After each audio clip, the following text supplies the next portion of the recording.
What is going on, good people of the internet? It is time once again, for us to talk about everything within the nerd sphere, the nerd culture, everything that we care about, whether it's comics, video games, anime, Power Rangers, whatever the hell we want to talk about. We are here to discuss it on this show we call Blerd Grounds.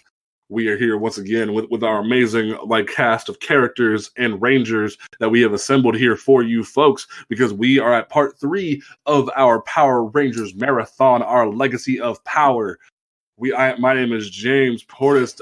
Next to me, we have the man who has to put up with angry white people at hockey games every other day. We have our social media manager, Andre Drew. How are you doing today? I'm great. You don't get to laugh at this. You called me yesterday at 1 a.m. I did. I was like, wait. White people. Yes. You don't get to complain. You don't get to No, that's not allowed. Did you just say it's white people season? Oh my God. That's why I laughed and I was like, yes, because I deal with that. How are you doing? You didn't hear me say that. You didn't hear that. How are you doing today? You know what? I'd be better if Green Ranger Tommy stopped going to Hooters every weekend. I dropped the picture in the chat. That's how he looks at the waitresses. No lie. That's why God. Hey yo, girl! I'll show you what this Master Morpher do. We need to stop. Yeah. Okay. I'm great, by the way. If you can't tell. Great. Okay. Next to him, we have the man whose afro just keeps on going. And once again, ladies, you listened to panel last week. You heard the first call out. He's single, so holla at him. Oh, Afro Samurai. Blast again, James. Afro Samurai coming to steal your girl. You better watch out. Sure is. How are you doing today, Travis Tucker? I'm doing pretty well. You doing pretty good? You went mute right then. What happened? You muted yourself. Come back. Come back. Travis, come back. Travis, come back. Don't fall off the boat. Where'd the afro go? Went somewhere. Okay. Well, while Travis tries to fix his Discord, next on our agenda, we our amazing cast of characters, we have the woman who is excited about talking about her favorite Power Ranger season, but is sleep deprived to the highest degree. We have Jasmine. How you doing this evening? this is gonna go great. This is gonna go so great. Yeah, but you have to get through 3 more seasons before we can even talk about your favorite. I can do it. She can do it. She can do it. Okay. I will persevere so I can talk about RPM. Okay. Sure will. I've been waiting weeks for this, James. Oh my God. Okay, well, hopefully Travis. I've been waiting my whole life. It's like from Black Panther with Killmonger. I have waited my entire life for this. Yes. All right. Well, while Travis tries to fix his Discord, we will go ahead and get started for you folks. So, if you haven't checked out the previous episode, part 2 of our Legacy of Power, we left off on Power Ranger SPD, and now we venture into the New Zealand woods to discover the secrets of magic. Do you believe in magic in the young girl's heart? Stop. That is not where I Sorry went. about that, y'all. Hey, he's back. Yeah. It was the nightly video call came a little earlier than expected, so I was like, "Oh shit, hold up, I'll call you back." Okay. Well, how are you doing today, Travis? Since you got cut off. I'm doing pretty well. I could have been better until I had to see my ex after you announced my singularity. God, that's perfect. Like right as I announced it, she called. Like, oh, the hell? First I'm like, hey, don't announce that. Now I'm like, announce that. Announce it. Do it. Okay. Afro Samurai's on the move. Okay, so we are going to venture into the woods of New Zealand for Power Rangers Mystic Force. So we begin in the city of Briarwood, where a bunch of random white people work at a record store, and there's a new kid in town who rides in on his motorcycle. And right as all this is going on, they see this new kid riding in town. Random I'm pretty sure Maddie and V are Hispanic. Are they? Yes. Yes, they look are. Hispanic to me. Okay. They're Hispanic. Okay. I Her just name's like. Vita, so Okay, Well, but they're both Hispanic. They're Okay. sisters. I mean, they're Well, sisters. Yeah, that's what I'm saying. Which is weird because like have we gotten sibling Power Rangers since Lost since In Space / Lost Galaxy? No, Lightspeed Rescue. Oh yeah, Lightspeed Rescue. Dana and That's best the big Six Ranger Ryan. ever, Ryan. Right. Okay. Yeah. Okay. But, So since Just Lightspeed like Rescue, now, we he's a haven't Six gotten Ranger. sibling Rangers. No, Yeah, we haven't got it. especially like of the main 5. Yeah, so like, wait, randomly the are you pink ra- talking? Go ahead. Oh, okay. You said since Lightspeed Rescue. I thought you meant like after that. I was like, No. Adam and Brody. Adam and Brody. Adam and Brody. that was oh god. No, Anyway. Brody no. Levi. I'm sorry. We're not She's there yet. 55. It's okay.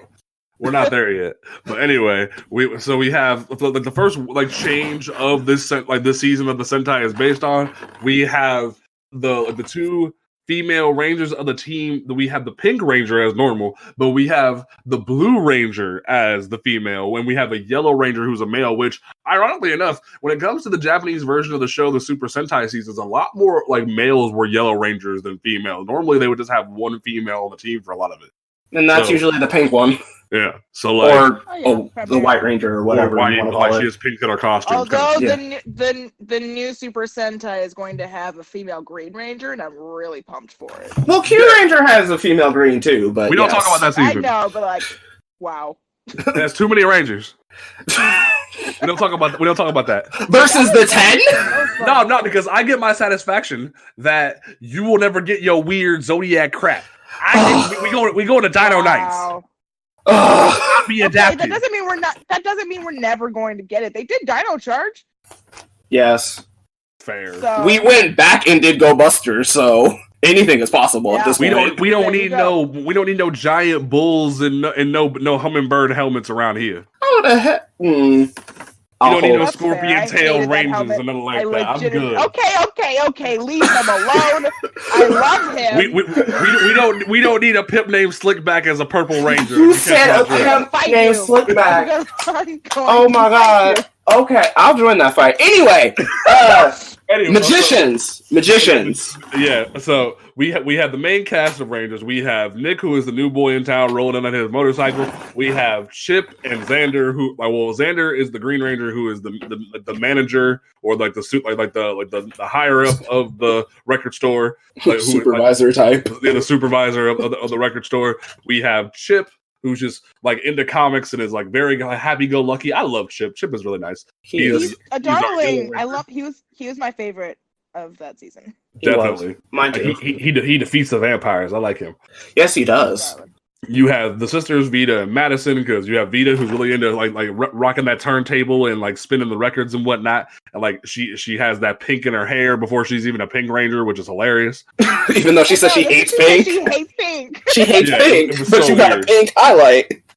And then you have Madison, who's really into photography and video recording and blogging, so she has that going on for her. And then, right as the new kid Nick rolls into town, you have this old person who walks in from the woods and goes, "Oh, like what did he say? His friend was taken by the woods." I believe so. Yeah, he says he lost his friend in the woods and wants someone to help him find his friend.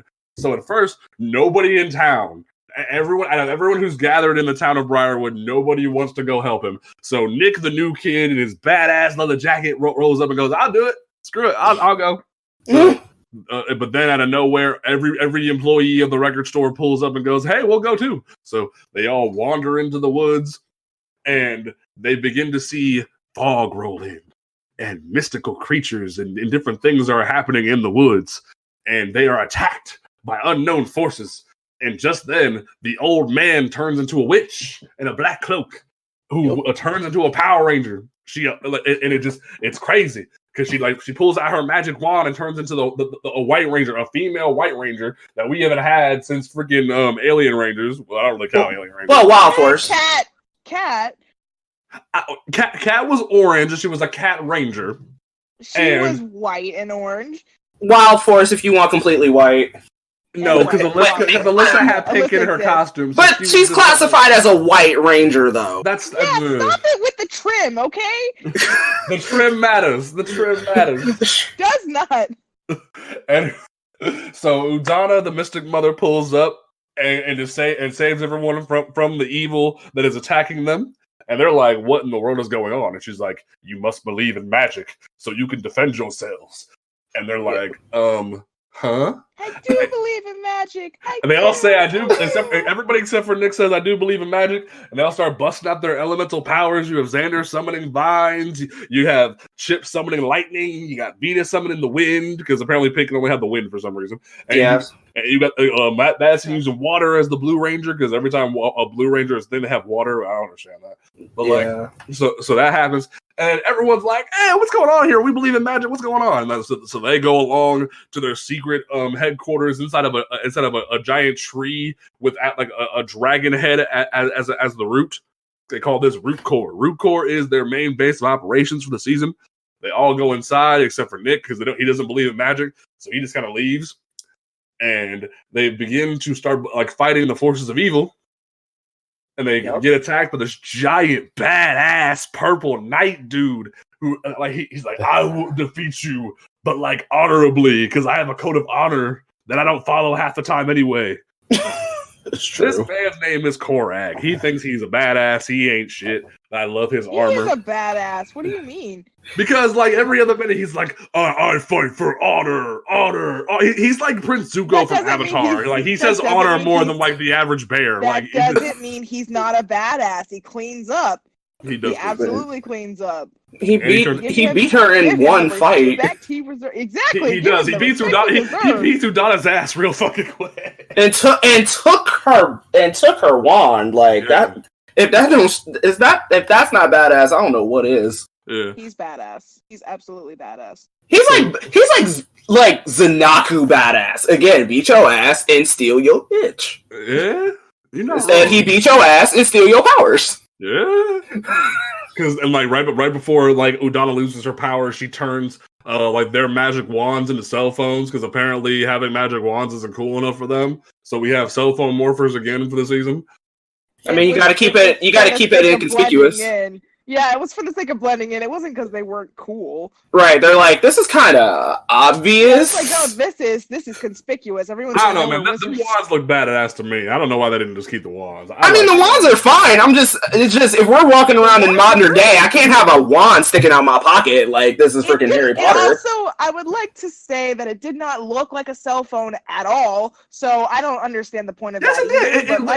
It literally looked like the Wild Force morphers, but then it would like flip up to reveal the wand part. Right. The Wild Force morphers didn't look like cell phones either. Well, I said what I said. I'm right. You're valid. Your opinion is valid. I just disagree with it. Okay. But anyway, Korag beat Udana's butt and stole her powers. Yes. So then they decide to transform for the first time, and it's like, oh, we got to fight now, and they start getting their butts kicked.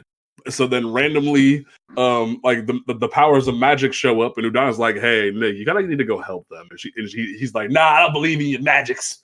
So he sits there and mopes for a while, and finally he has a vision of them being attacked. So he finally says, "All right, fine, I do believe in magic." And he shows up, he throws his he rides his motorcycle into the woods, jumps off his motorcycle, and kicks Korag in the chest. And it's like that. If that ain't the most overcompensating shit I've ever seen in my entire life, like he basically has like the same arc as Nick does in SPD for the first episode, where he doesn't want to like be a ranger, and then he just has to one up the black guy. Like, really, bro? Did you need to fly off your motorcycle like that?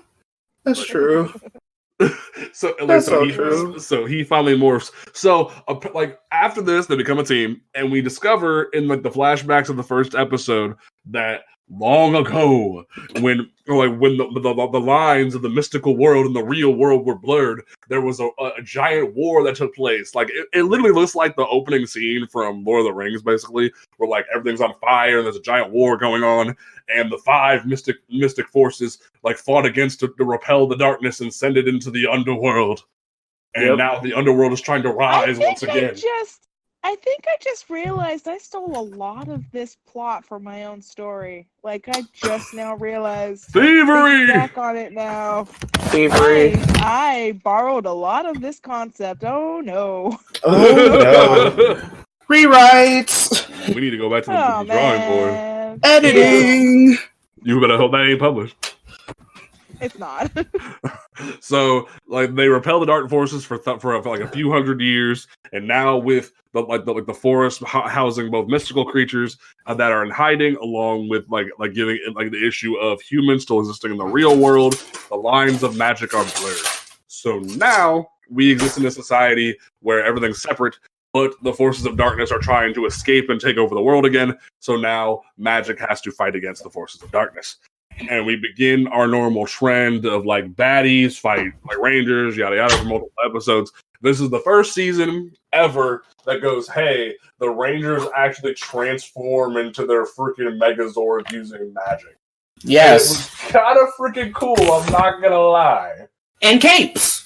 And capes. Capes are amazing. And capes. Their suits were fucking awesome. I really enjoyed it. Edna Mode would have had a like them capes, but like them capes are beautiful. I'm just saying, Edna Mode for my Incredibles people out there would have a fit.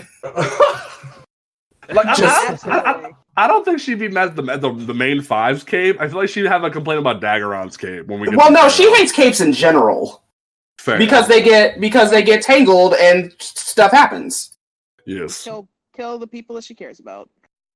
Yeah.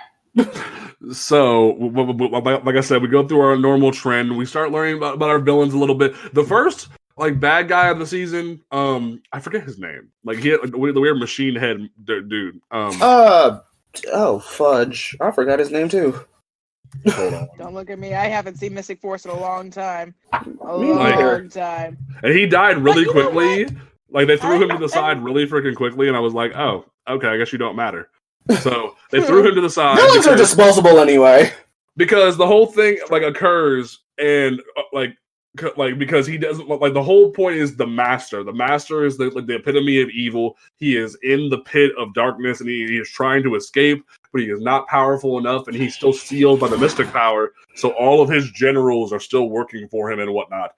And the main general guy at first thinks he's all that in a bag of chips. But then what ends up being more prominent is that his like assistant general Necroli is more of the badass because she's like this weird vampire bat lady to the point that she starts like turning humans into vampires and enslaving everybody, including the Pink Ranger Vita. Yep. I kind of loved her, honestly. Yeah. I did too, actually. Necroli is a badass. Like she ends up putting in a lot of work. And we get does put in that work.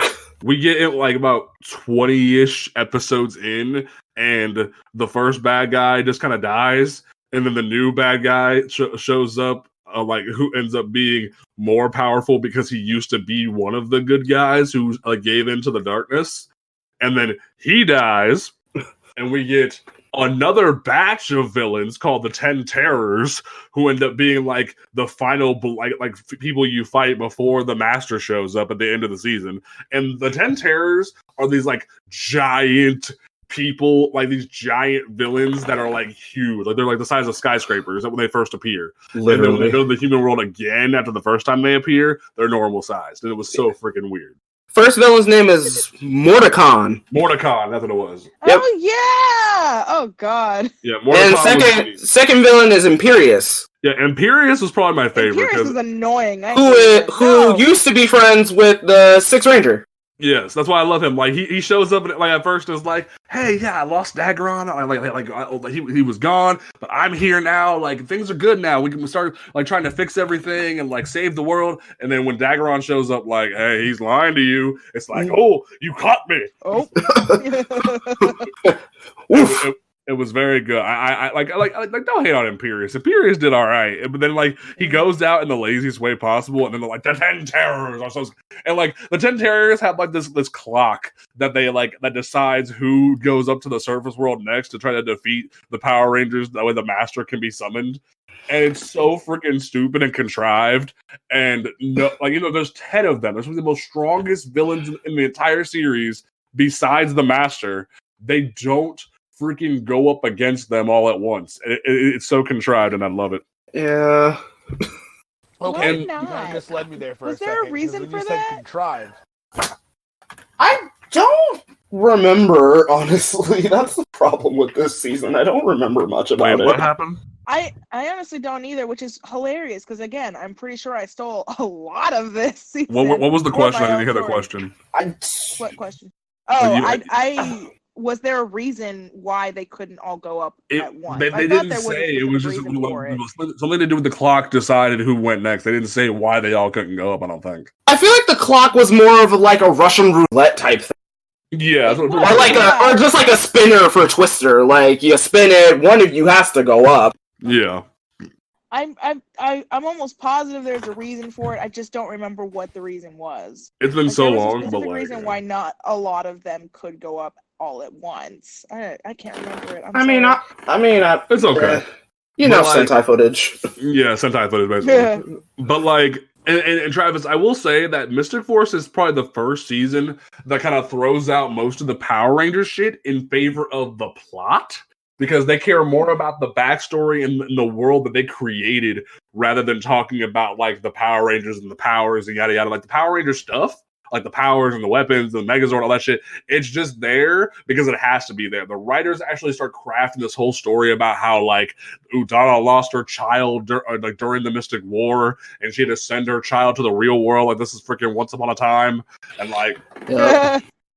Bro, it literally is Once Upon a Time to a T. Like, Literally. their child goes to the God. real world and they lose him. So at like 10, 15 years later, he comes back and is the chosen one or whatever. And come to find out, spoilers for like a 20-year-old season, like we find out that Nick is the chosen one because he's the son of Udana and Korag. Because Korag was changed into a villain because he banished the evil because he was the original Red Mystic power and whatnot. So we find out Korag is just like bound by honor and darkness because Korag is the epitome of edge. He is though. It's true. Like he kept saying, like I will not destroy you, Red Ranger, because I have honor. I'm like what is this? Like, I mean, he is a knight. I legitimately enjoyed this season. I think I forgot about that, but I'm loving just reliving all of this. This was a good season. I don't know why people hated it so much. I didn't necessarily hate it. It just was kind of forgettable for me. It's not even that. I think for a lot of people, it's the fact that it's definitely the most non-Power Ranger season of the entire bunch because they don't really care about the Power Ranger shit as much. Which is fine. That's probably why I liked it so much. Like they care more about their mystic plot. Like for a giant 3-parter called Dark Wish, that was a good one. Almost all of it is almost all of it is unmorphed. Like they go through this whole quest because like one of the villains activated a Dark Wish or whatever to get rid of the Power Rangers. Mostly because because they're what was this like halfway through the show? Yeah, they start to get lazy. The Rangers do, and they start to just use their magic for like trivial things that one could do with like your hands. Like you put records away. Oh, let's use magic for that. Cleaning a room. Oh, let's use magic for that. Like literally all of the basic human things that one would do, you use magic for, and they got lazy. Yeah. And then one of their allies got kidnapped, and then he's basically a genie, and they're like, get rid of all of the good magic in the world. Only darkness. And stuff like that. Yeah, so they totally lost, basically. Yeah. For a hot second there, and then they got it back. Hot second.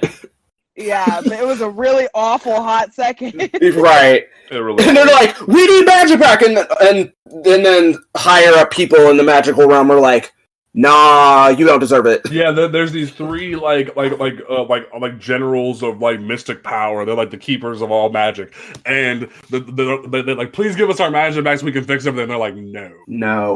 We respect that you came all this way into this forgotten realm to come to us, but fuck you. Like that's literally what it is. And then they're like, well, screw you. We'll go fix it ourselves anyway. And then we get a power up. Yeah, they get their battleized shit like stuff for the season, like they're like sort of like how swap mode was. They get their powered up mode. It's my least favorite. I love the legend armor because they get like they get the little staffs that have like the rotary clock in them that does different. Yeah, exactly. I love that thing. I love it so much. Oh my god! It's better than Megaforce's Ultra mode. We're not talking about Megaforce right now. We will never talk about Megaforce. We're talking about it next week. I refuse. Oh my god. Anyway, so yeah, like in general, I will definitely say, and also Daggeron is like the best 6 Rangers since freaking He's awesome. I think since Wild Force. I think since Wild Force that Daggeron is like the best because not only is he played by John Tui, the guy who was in the suit and played like Commander Kruger last season, he is now back as a normal human, and literally he's like sparkling gold. He fucking has a giant cape. His Megazord is a giant train that when it does its finisher, it sucks the villain inside of the engine and burns them alive. Right. Like his dad energy too. Yes, he is the sort of like the surrogate dad of the season. I love him to death. He's awesome. He's got so much advice and like soft for his kids, and he loves Udana. It's great. He's great. He's definitely like the uncle, pretty much of the entire show. I love it. Mm-hmm. Like his weapon is like a laser lamp gun that has a genie that's a cat inside of it, and Genji is amazing, and I will kill anyone that says otherwise. Like no, Genji's cool. Genji's we stand Genji in this house. Yes. Yes. We stand Genji. And in general, I will definitely say that Mystic Force is very unconventional for a Power Ranger season.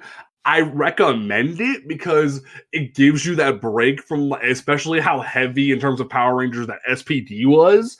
It was like constant, like escalation of threat, constant, but like bigger bad guys and more powers and different things going on. Like SPD is like the epitome core of the excellence of a Power Ranger season, and then next season Mystic Force is like, let's do like 75% of that, and then like do a bunch of other shit too. Like, I love that. So I highly recommend Mystic Force just for a one-time watch because of how like good the story is. It's very underappreciated. Yeah, that's me always. I will take story over everything. You know that.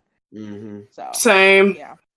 Also, rest in peace to Peta Rutter, who played Udana. She passed away some time ago. It's so depressing. It's very depressing. Sad. I loved her. She was my mom. Literally. Also Nick's mom. Everyone's mom. Yeah. She was everyone's mom. She was great. She was everyone's mom. And it was so funny. Like when she like figured out that Nick was her kid, she was like, Bowen, don't go into danger. Bowen, I'm gonna lose you Bowen again. And I'm like, bro, you have some PTSD that you need to address. Yes. Like, you were cool with this man and his battleizer and everything that was going on up to this point, and then now it's like, don't do it. So I yeah, that was definitely hilarious. So, Andre, yo, I didn't tell you about this. Uh-oh. But I'm checking out. Really? Overdrive is all you, buddy. I'm not doing it. I'm not doing it. No, thank you. No, thank you. I let Jasmine have time for us.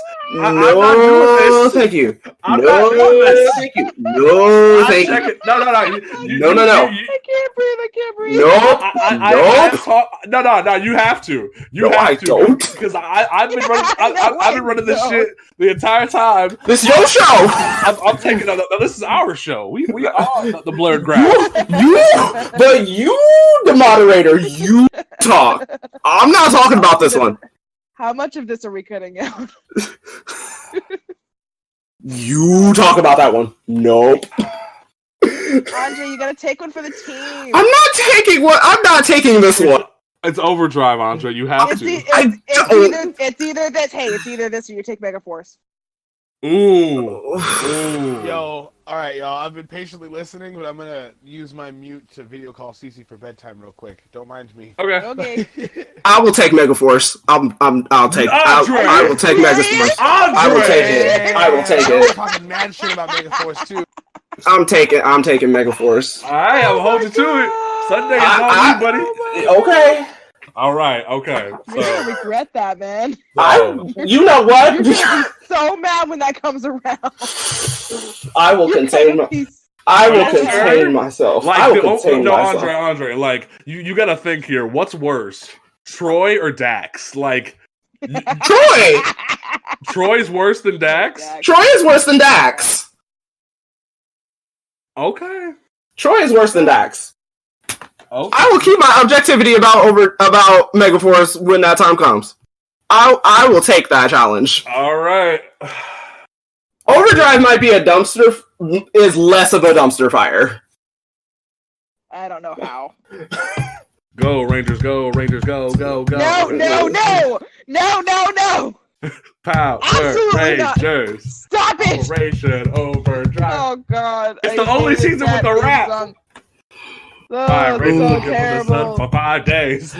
The only theme song that is just as bad, if not worse, as that one is fucking RPM. Yeah, because RPM is like one of the best seasons, but it has the worst theme song possible. It kind of does. Because like they even have like these really cool like original like submissions for what the theme song could have been, and the submissions are so much better. Yeah. Have you heard the submissions, Jasmine? I haven't. I would love to hear them so I don't have to listen to that ever again. I literally skip it every time because I cannot stand that theme song. It's so bad. Okay, so Power Rangers Operation Overdrive is a mess. It is literally one of the worst Power Ranger seasons possible because every Ranger on this team is conceited. They are rich. They are dumbasses. They have no intellectual power whatsoever. So we have Andrew Hartford, who is one of the richest men in the world. He is an explorer. He's basically like Indiana Jones meets white privilege. Like, it's so true. Like he literally lives in like this isolated villa, and he goes on these quests. And his son reads about his father's quests in different books and whatnot. And on one unlucky expedition, where he finds the Corona Aurora, this crown, and he finds this crown with these different colored jewels and then nestled on top of them. When he decides to lift the Corona Aurora from its placement, it unleashes two of the greatest evils the world has ever known. Typical white people shit. True.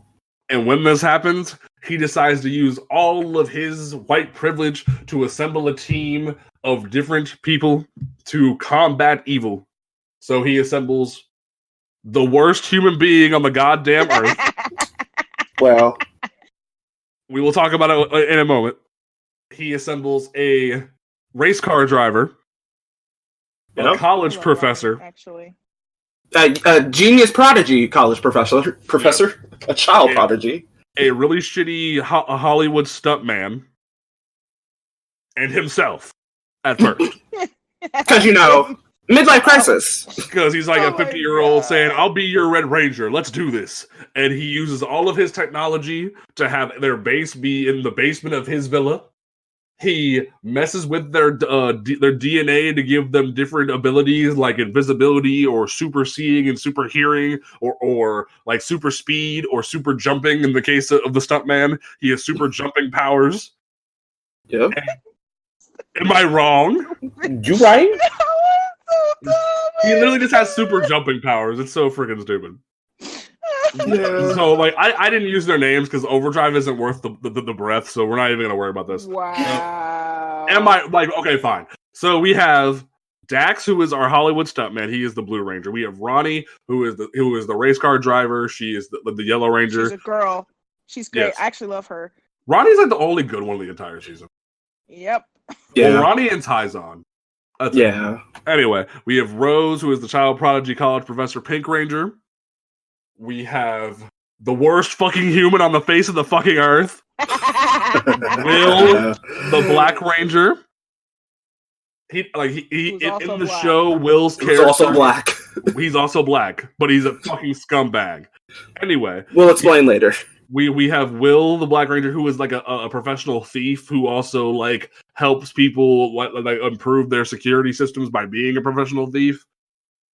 And we have Mac, who is Andrew Hartford's son, because before Andrew Hartford could like go under the process to re-sequence his own DNA to get super strength, he is taken by the two enemies of the season, Flurious and Moltor, who are two brothers who are literally just like walking heat miser and snow miser. And they hate each other and want to like assemble the piece of the Corona Aurora because, funnily enough, when the Corona Aurora is touched, all of the jewels on top of it fly across the world like fucking Dragon Balls. And and the whole point of the season is supposed to be like Indiana Jones theme type crap, where they go to different places like Atlantis and different places to find the jewels to reassemble it and and find the ultimate power of the world. The premise is so cool, and they just fucked it up so badly. The writing is terrible. The Rangers' character are like this is how you know this season is garbage.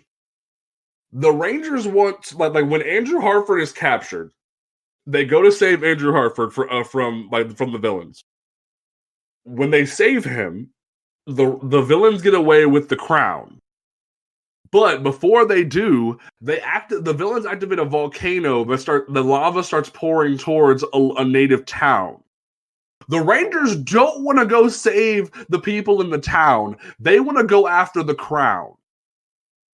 They don't even say, let's split up or some shit. They just say, hey, let's all go get the crown. That tells you the epitome of how like privileged dorks these people are. White people shit. Well, mind you, they were also like paid employees.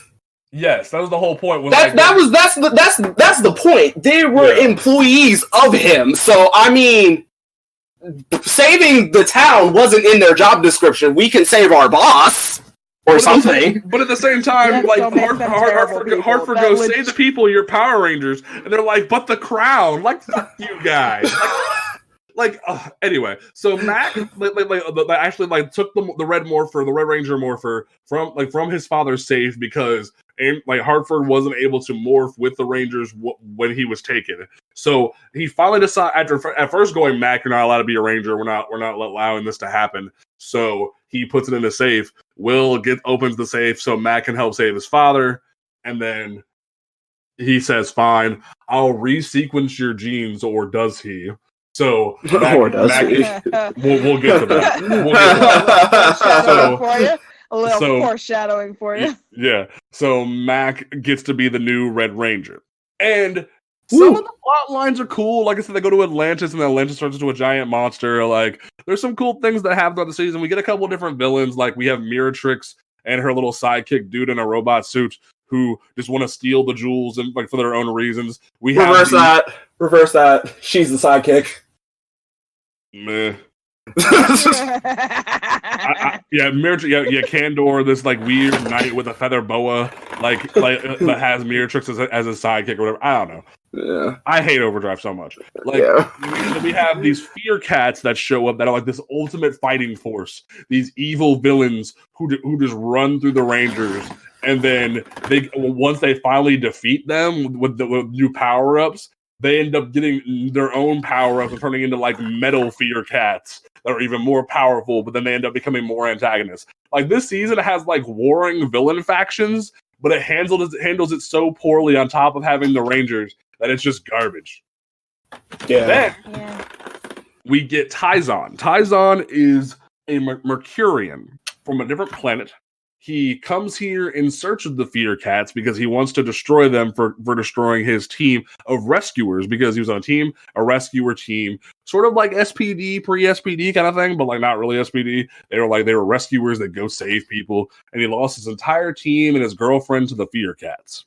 So he searches out for the Fear Cats and ends up being defeated, but then he joins the team as the first ever Mercury Ranger, which is stupid. He was basically just a Silver Ranger, but they say he's the Mercury Ranger. And the cool thing is, because he's an alien, he can turn his body to pure mercury and stretch around like he's Mr. Fantastic. Yeah. And then I kid you not, and I kid you not, like in the theme of this being like an adventurer season, this man's weapon. They didn't even go crazy like how Wild Force gave their Sixth Ranger a pool cue. They gave this man a gun that turns into a giant metal detector. I forgot about that. Oh my god! I hate it. If that doesn't scream treasure hunter, I don't know what does. This man had a rifle that turned into a metal detector. I can't Like, so so dumb. Oh my god. yeah, and the thing is, Taizon's like the only one on the team besides Mac who has like any heart, any care about human beings, and it's stupid. So we get to the 15th anniversary of Power Rangers. This is the 15th anniversary. Yes, and obligingly we have a team up.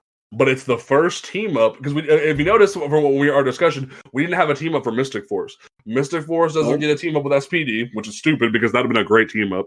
Yes, it would have. And Mystic Force whole team doesn't get a team up with Overdrive. Instead, because of it being the 15th anniversary of Power Rangers, this is going to sound fucking insane. So like, just follow me here. I hope Travis is listening, but I feel like he's talking to his daughter still. So. I can't. This is no joke. So no joke.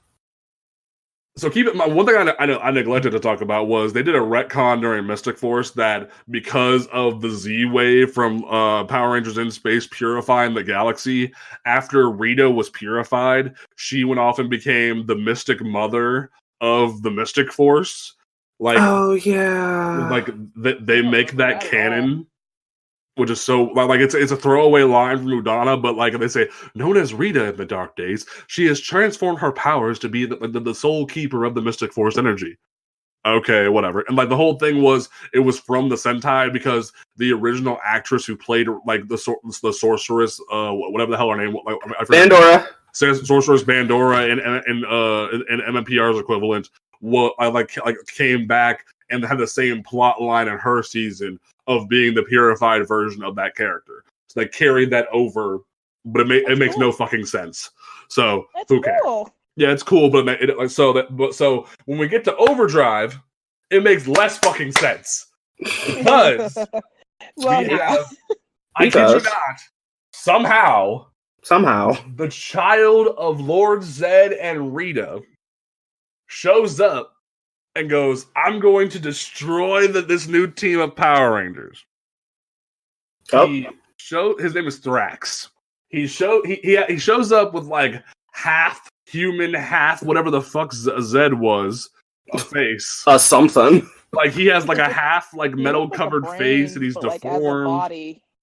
What'd you say, Jasmine? I said he looks like a brain but as a body. Yeah, pretty much. It's very weird. And he shows up with this vendetta because he wants to like destroy the morphing grid and get rid of all the powers in the world because of what was done to his parents. Okay, bet.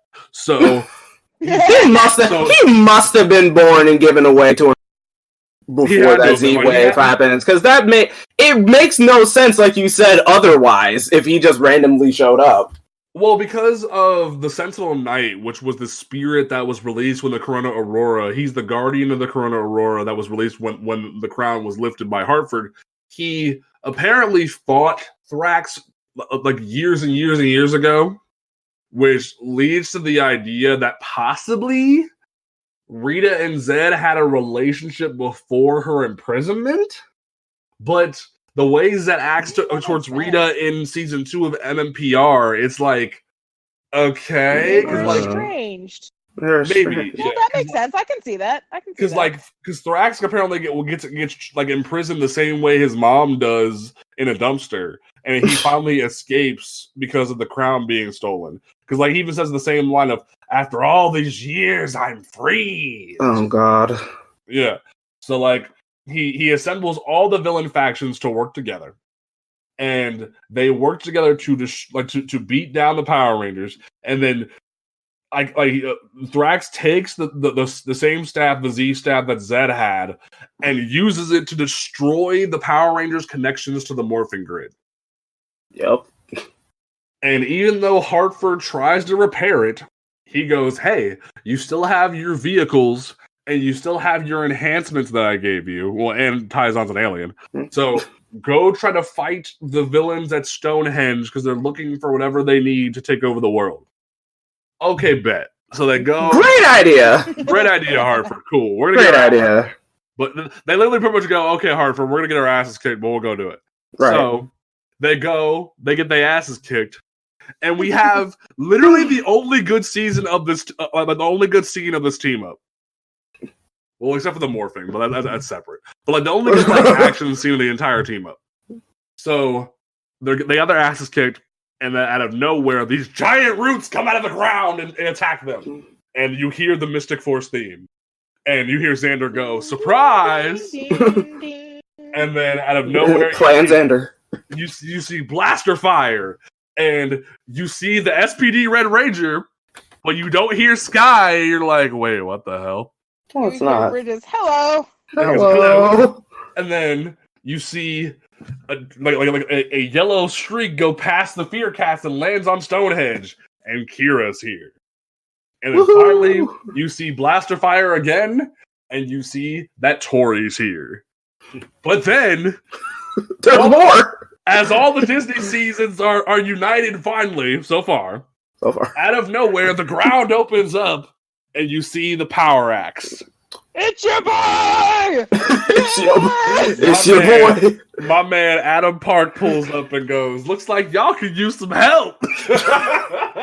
Literally, Johnny Young Bosch is the hardest working man out of the Power Ranger franchise. For real though, the hard, like y'all can say Tommy as a character is the hardest working man. Whatever gripes you may have, but Johnny Young Bosch, that man is working like 50 million different jobs. I swear. Yes. So he pulls up for this team up. He flew out to New Zealand for this team up, and.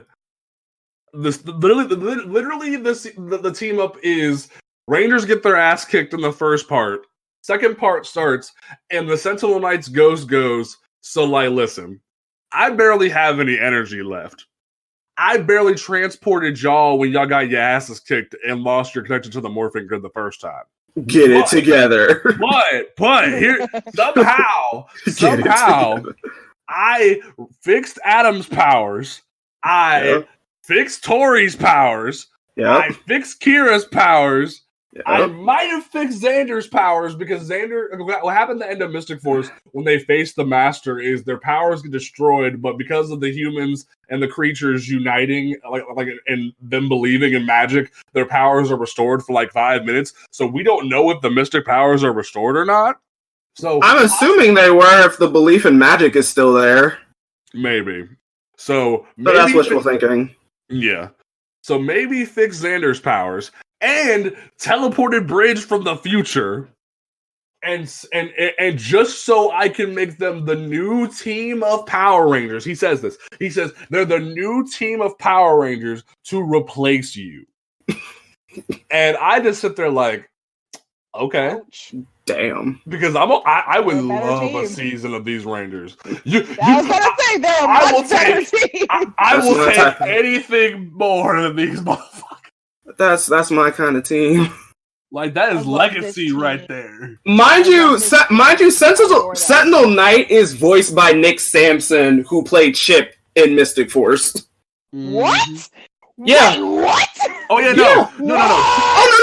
Oh no! Nick Sampson has voiced like a lot of people. Yeah, he voices a lot of stuff throughout the season. But he voices, yeah, that's crazy. I did not know this. Oh my god! That's amazing. That just made me so happy. I have to rewatch this. Ew! I have to rewatch Operation. Yeah, it's so funny. I've made her happy. Oh, no. So man. What ends up for a second. What ends up happening is as the new Once a Ranger team is assembled, you have all these fucking rich, privileged fucks say, hey, Hartford, listen, we're not Power Rangers anymore, so we're gonna go.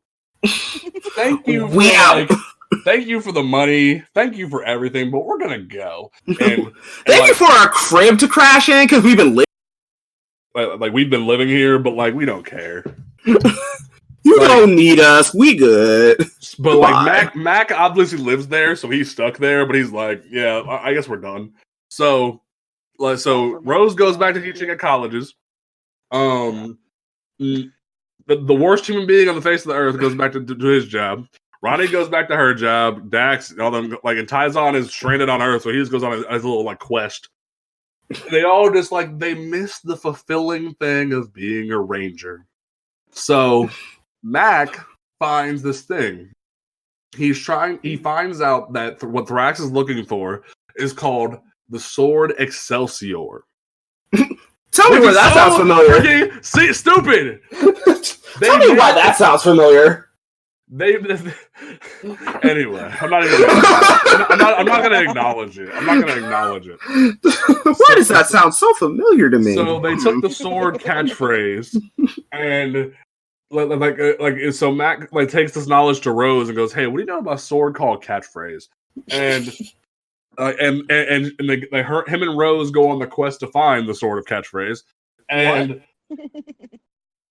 were you listening that whole time, Travis? Long enough to hear sword called catchphrase. Okay, so like times. The sword is Excelsior. They literally called this legendary sword Excelsior.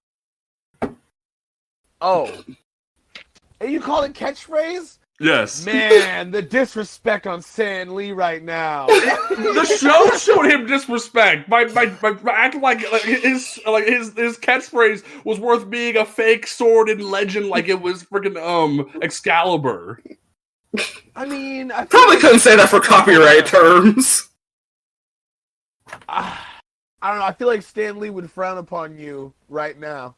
No, I'm defending Stan Lee. This is bullshit. Anyway, so also since Travis, since you were here, the villains of Overdrive have all been assembled by the son of Rita and Lord Zed. Well, that sounds like a gnarly character.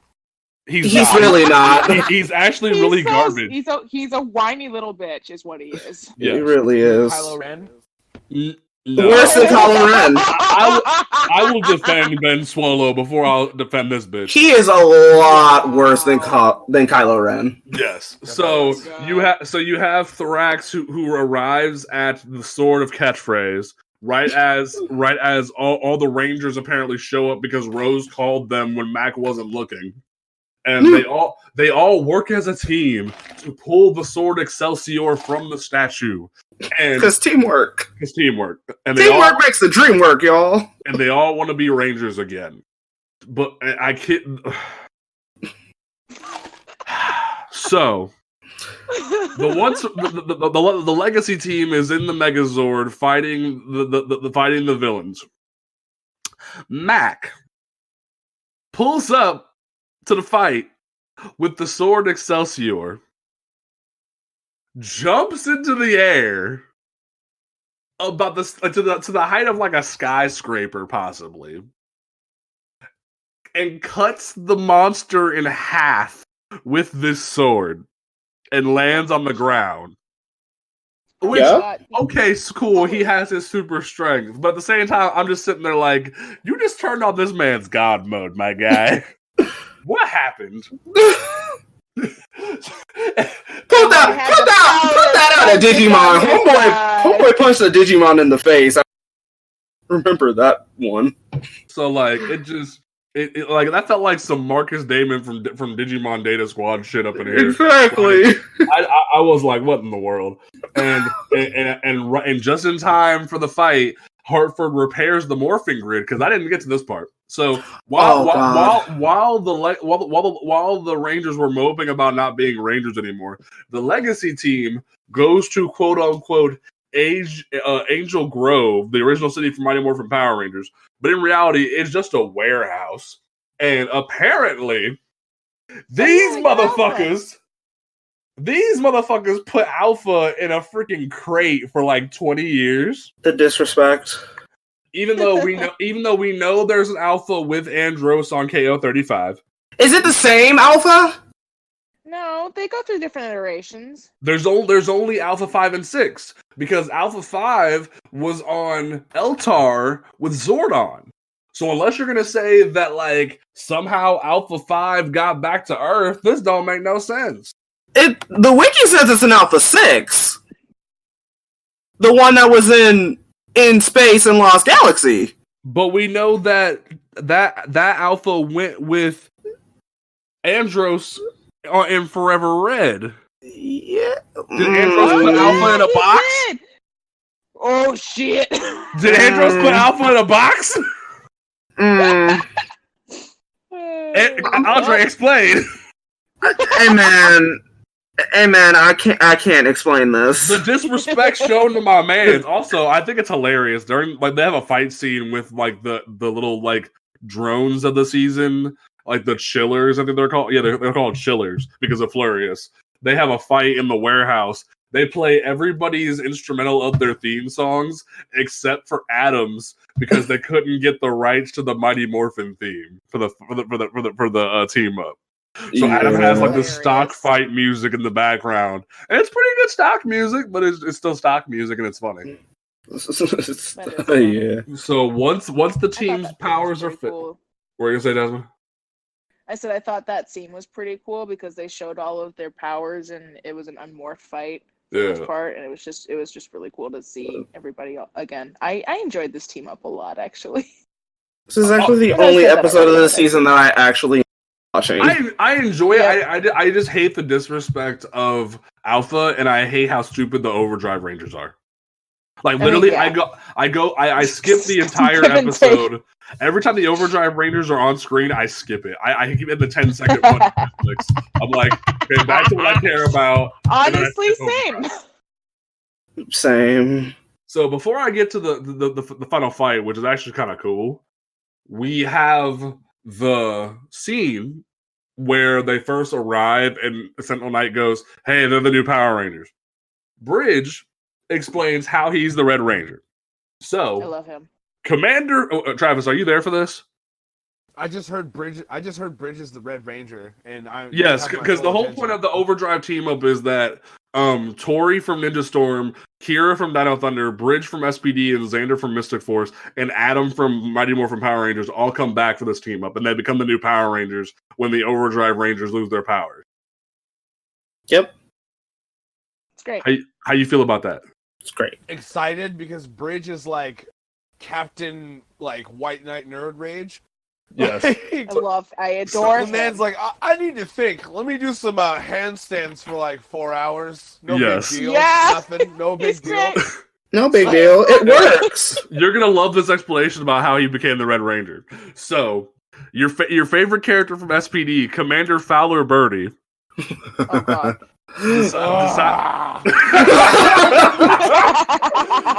Decides to retire and go down to Miami and live the rest of his life. So is that where he went? Yeah, that's what Bridge says. He says he goes to Miami. Oh damn! And Commander Kruger gets promoted to the head of Supreme Command, and then Sky becomes the new commander of SPD, and then Bridge gets promoted to Red Ranger. Yes. Yes. How you feel about that, Travis? That's actually really exciting news, to be completely honest with you. Yeah, right? Isn't it great? I love it! Yo, because like high key, my favorite SPD characters, like in no particular order, just my top 3 dream team was Anubis Kruger, because that nickname is garbage. Doggy! Bridge, and then of course Jack. Doogie! Yes. You have taste, my friend. He does have taste. I adore Bridge. He was my darling. I can't remember. SPD was one of my first. Like I know I said that I came in on Ninja Storm, and I did, but I'm pretty sure SPD is the one that I watched the most, and a lot of it was because I loved Bridge so much. Yo, Andre. Yo, what's good? Should I explain Soul of the Dragon to Travis and hurt him? Don't you dare. Don't do it. No. I shouldn't? No, save that for later. Save that for later. Let him live in blissful ignorance. So, let him live in blissful ignorance. Later on, though, you could tell him. Okay, so you don't have to tell him. For the sake of the audience, go read Soul of the Dragon, the graphic novel from Boom Studios. Okay. Anyway, so the team up ends. We have a giant fight where everyone assembles for the giant team up in the rock quarry because we can only have scenes in a rock quarry now because of Disney. So, and you can tell that the Overdrive theme song is such garbage because after they have the couple scenes with like the Legacy Rangers teaming up with the rest of the team, and they have like Bridge team up with Mac for a scene, and they play the SPD theme. When they move on to Taizan and the rest of the Rangers, like the rest of the Overdrive Rangers, they keep playing the SPD theme. Ron Wasserman does no wrong. You're right. They didn't want to hear the Go Rangers, Go Rangers, Go. I don't want to hear Go Rangers, Go Rangers, Go, Go. Power Rangers. Operation Overdrive. It's just so bad. So bad. Oh, God. So bad. We go from this, and the rest of the season is very bare bones. We have this whole mystery that's discovered that apparently Mac is a robot. He's Pinocchio. That bomb all casual. I mean, we find out. By the way, the Red Ranger's a robot. Yeah, we find out the Red Ranger is a robot because Andrew Hartford, their mentor is, or their benefactor rather, is such a conceited, privileged fuck that he's exploring the world and adventuring that he never settled down and met the right woman. So he creates himself a robot son, photoshops a bunch of pictures from when this robot was a child, and just raises him as his own son. It's really creepy when you think about it. It's like, I thought Mac was just like his dead son. No. As a robot. No. Hartford flat out says, "I never met a woman and never settled down, so I made you." Oh, that's disturbing. No. Let me tell you, as the casual, that's bad, y'all. That's That's Pinocchio. That's Pinocchio level. And what's even better is the last 15 episodes, Mac walks around as like this hardened emo bitch who is like, "I'm not real, so I'm gonna throw myself into danger. I'm not a real human." And it's the you can repair me. Yeah, you can repair me. I'm fine. I'm expendable. So he keeps throwing himself into action. The rest of the Rangers are like, "Mac, we care about you." It's like Robo Angst. Honestly, you guys could just that arc really me. stressed me out. It was actually pretty good because then he got his battleizer though. The thing that snapped him out of it was when his dad was like, "Yeah, I didn't program you to take the morpher. I specifically said you couldn't do it, and then you did it anyway." And he was like, "You're real. It's fine." So that I actually thought was really cool. That whole arc really freaked me out, though. It was the only good arc of the entire season. Really depressed. I mean, he got his battleizer out of it, so I'm okay with it. It's still creepy that you made a robot child, but AI technology and all that. I feel like something's agency and sentience and sense of life have very, very, very fucking little to do with its ability to disobey you. Yeah, but they made it the whole thing. They even foreshadowed it from the first episode because the butler of the season, Spencer the butler. Spencer is the best character of the whole fucking season. Easily the best character. He camouflages himself and dresses up as women to help the Rangers and stuff like that. He is the best character of the whole fucking season. And he goes through this whole thing, and in the first episode, Spencer makes this comment. He says, "Out of all of your father's possessions, he loves you the most." And that line is left there on purpose. And it signals the whole thing. And then at the end of the season, once they defeat all the bad guys, and Mac is injured and unable to be repaired, the Sentinel Knight walks in, and Hartford's crying, and everyone's so sad, and Hartford's like, "The fuck is wrong with all you people?" And they're like, "Mac's dead. He was a robot. He can't be fixed." And Sentinel Knight's like, the hell you mean? He's like the most human one of all of you. And he just takes the Corona Aurora, puts it on Mac's head, and they go, "Oh, I'm a real boy!" And it's so fucking stupid. Oh my god! Mind you, they gathered all the jewels already. They didn't put the crown on his head. Yeah, no, they Go Pinocchio ahead. this kid. So that someone rolls in and is like, "You guys are all soulless fucking reptiles." Pretty much. Yeah, pretty much. Yeah. Like he really does. Like he's the most human of all of you, and just puts the Corona Aurora on his head and turns him into a real boy. Look, Dad, I'm a That's real why boy. Overdrive is stupid as hell. I'm a real boy. So, like, it's This also show's such a fucking mess. Oh like my god. it's the worst season of Power Rangers, and to cap it all off, few years later go by. Oh god. We enter Power Morphicon, which is the big Power Rangers convention of the. Was it the initial one? Like the very first one? It was the first one. Oh, that's Oh even my God, worse. how do you fuck it up on the first try? It was either the first one or the second. It was either the first one or the second one because it was when Samurai was coming out. And they have a Make-A-Wish Foundation thing where they're giving away a bunch of signed posters from a bunch of signed Rangers. It's like one giant poster with a bunch of Rangers signing it. And they give it away to some Make-A-Wish kids. The actor who plays Will is the worst fucking human being on the face of the fucking earth. Because he takes the poster, goes home with it, and when the organization constantly berates and calls him, he goes, "No, I'm never giving it back. I wanted a souvenir and I took it." So, fuck you, nigga. Fuck you in the face. He really took method acting to a whole Because he was a thief in the show. Oh god. Hey, on the real though, like, pay your fucking people, Power Rangers. Like, don't get me wrong. Yeah. Saban and Disney made the show non-union, and like they weren't doing right by like the Rangers for years. But like that don't make it okay for you to do wrong by freaking Make-A-Wish children. Make-A-Wish kids. Hey, he straight said, "Fuck them kids." For real, and it's horrible. Good. So, like, my for God. real, Terrible. Samuel Benta. I know you're like a director in Britain, like making like good content for Black British people. But No, I ain't watching nothing. I ain't watching nothing. I will stand by that. Anyway, we're gonna move on to like one of the best seasons of the entire franchise right now. So,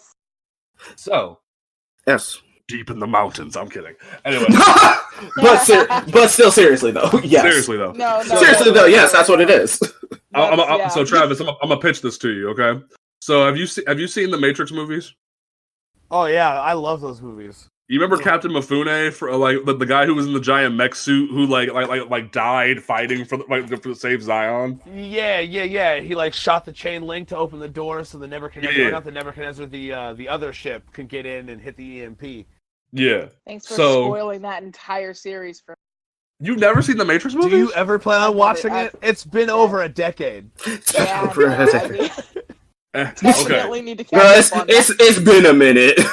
They So all on Netflix, girl. they really are. Is it really? Oh, that's exciting. Yeah. So Captain Mifune runs a martial arts academy called Paishwa. Wait, Oh, legit? serious? Wait, I really? didn't know that. I didn't Damn. know that. I didn't know that either. Oh!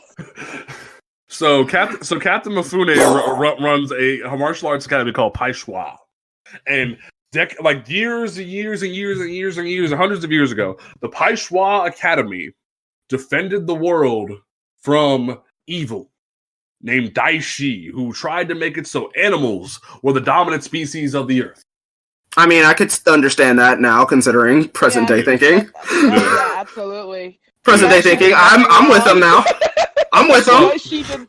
Daishi did nothing wrong. He did nothing wrong. Oh my god. It's like when you go through your whole life loving gold, then when you're like, Vegeta was actually pretty good. Oh my Yeah. god. Or even Squidward looks appealing. I hate both of y'all right now. Anyway, Daishi wasn't speaking ill. He was telling truths. so Captain Mifune, like him and the rest of the Paishwa masters sealed Daishi away. and evil has been rising for some time, apparently. So, Captain Mifune chooses 3 of his best students. Well, 2 of his best students, and one of the newer trainees, because his other best student, Jared, turns out to be a prick and is bullying people and shows that he has darkness in his heart. So he is banished from the academy. And I like to call him Jared, affectionately. No, it's Jared. No, I'm calling him Jared. Anyway. His name is not spelled like Jared. It really isn't. So It's I feel like Gerard. being any association to Ja Rule is pretty insulting in itself. hashtag Fire Festival 2020. Oh, yes. I actually really enjoyed Casey's introduction. Yes. Yes, I did too. Because Jared rolls up after training. Jared rolls up to one of the newer trainees and goes, "Hey, motherfucker, I want a towel. Give me a towel." And like he pushes the towels over and kicks the kid down. Like, why did you give me a towel? And then Casey, the soon to be Red Ranger, rolls over and goes, "Here's your towel." Like that superhero and Jared turns around like, "Oh really, my dude?" And Casey goes, "I want no trouble." Well, you just found some trouble. Your bitch ass. But then Captain I Mifune love goes, that you're just word for word. and Captain Mifune just goes, "No, you banished. Casey, Theo, Lily, come with me." So they go down into the sanctum where there's this box. And the box holds the spirit of Daishi. It's been sealed in this box for a long time. So obviously you can see where this is going. So Jared pulls up and goes, "Hey, why you banish me?" Cause you a bitch. Because you a bitch. And he tries to fight Captain Mifune and accidentally kicks open the box and releases Daishi. Again, why don't you have a padlock on that thing? I don't Just know. saying. I mean, it's a mystical temple. What makes sense in here? But even better, the spirit of Daishi before leaving kills Captain Mifune. Oh yeah, he died. I say you he dead. So he dead. Jared sees Captain Mifune die and runs like, "Nah, I ain't doing this." And Casey, bitch ass. Casey, Theo, and Lily are just like, "The fuck just happened? Oh, our master's dying." They're like, "What do we do?" And they're like, "Here's." And Captain Mifune reaches in his jacket and pulls out this letter. It goes, "Go to this address in Ocean Bluff. And like meet your new master. I'm dead." And he passes out. And they're like, "No, we don't want a new master. We want you." He's like, "Get out my face." Like dead ass. Get out my face, I'm dead. Like he turns into spirit energy and just floats away. So they go on this quest to Ocean Bluff, and they arrive at a pizza parlor. Power Rangers. Yes, because that's where lots of businesses take place. Because that's where a martial arts master would be. Yes. And Travis, you're gonna love this. In the most in the most racist way possible. They walk into the pizza parlor and see a random Asian guy sitting at a table. He's an old Asian guy with a beard. They walk over and just bow to him like, "You are our new master. Teach us the ways." He's like, "The fuck is wrong with you people?" That so reminds me of the new Karate Kid where Jaden is talking to this Asian dude, talking to him in Chinese, like, "Dude, I'm from Detroit." Yeah. Travis, did you enjoy that? Oh god. Where Travis? I'm still trying to get past Mifune dying. He dies from being attacked by you have to spirit. you have to get to the best master ever. You have to get to the best ranger master ever. So after racism occurs, the owner of the pizza parlor pulls up and goes, "Hey guys, hey, listen. Up until your master comes, how about y'all work here? I need some employees. I work here by myself. Why don't you dudes and you do that be a part of my squad?" So they say, "Sure, we need to make some money since we're going to live here now and be trained. So screw it." So RJ, this nice manager of this pizza establishment called Jungle Karma Pizza, decides to put them to work. And then they see go to work. The city being attacked by evil forces called the Renshi. So these martial art people run downtown, and they try to defend the city from the Renshi. You know, they're still trainees, and they get their asses kicked, obviously. But then their manager shows up and goes, first lesson of your new training: don't judge a book by its cover. RJ is the stereotypical surfer dude. He is chill as hell. He's zen. He's perfect. He's amazing. And he just pulls up, saves them, and is just great. And he has his own reasons why he left the Paishwa Academy and everything, but he has his own style of the wolf. He's a beast. Yep. And he's an absolute badass. Yeah. And he takes them above the pizza parlor and shows them like where they're going to be staying and whatnot. Gives them their new uniforms, and he goes, "Oh, and Travis, you're going to love this. This is the first ever season where the morphers are sunglasses." Oh yeah, I did forget about that. Oh no. The three primary rangers. Wait a minute. Are sunglasses. Wait a minute. You're telling me which season is this? I need this just for cancer. Power Rangers Jungle Fury. Power Rangers Jungle Fury. So good. It's actually So their morphers are deal with its shades? Yes. Yeah. Oh god, that sounds. I'm putting that on right now. Literally, that sounds so good. And you're gonna love it because the writing is amazing. We're gonna talk about it. The writing is amazing. The characters are so perfect. You're gonna love it. Like literally, my top five. It has one of the best theme songs as well. It actually does. I love it. Jungle Fury. It's so good. Yes, it's definitely a recommended. But we'll get into why. So. He gives them their morphers because he goes like, I know a guy who knows a guy who knows a guy who knows a guy who has a way to tap into the morphin grid, and like the way he says it, it comes off like the person who does it for him is Hartford. I'm like, I can get behind that. I bet. I'm like, I can get behind that. So they go off to fight their first battle. Theo and Lily morph, like the blue and yellow Rangers morph, but for some reason Casey can't morph because he's the less experienced of them or whatever. But after he saves some people, he gets to morph and be the Red Ranger and yada yada. And Jungle Fury as a season is very much intertwined with martial arts strategy. It's definitely more of a more back to basics for Power Rangers after Overdrive was such garbage. Mm. It's very much like entwined into like very like dark themes and loss of self. It definitely to go off your joke, Travis, from earlier, if there was a Kylo Ren equivalent in Power Rangers, Jared, absolutely, it would be Jared. 100%. It would be like Jared was Kylo Ren before Kylo Ren. Yes, they do. Look the same. And like he goes through this arc. He goes through this arc. I need to watch the show. You do. It's on Netflix. It's on Netflix. I cannot take this. I have this image burnt in of Sky with shades on, morphing with his shades. I mean, yeah. Yeah. Literally, Jared is like Kylo Ren with lion armor, and it's so good.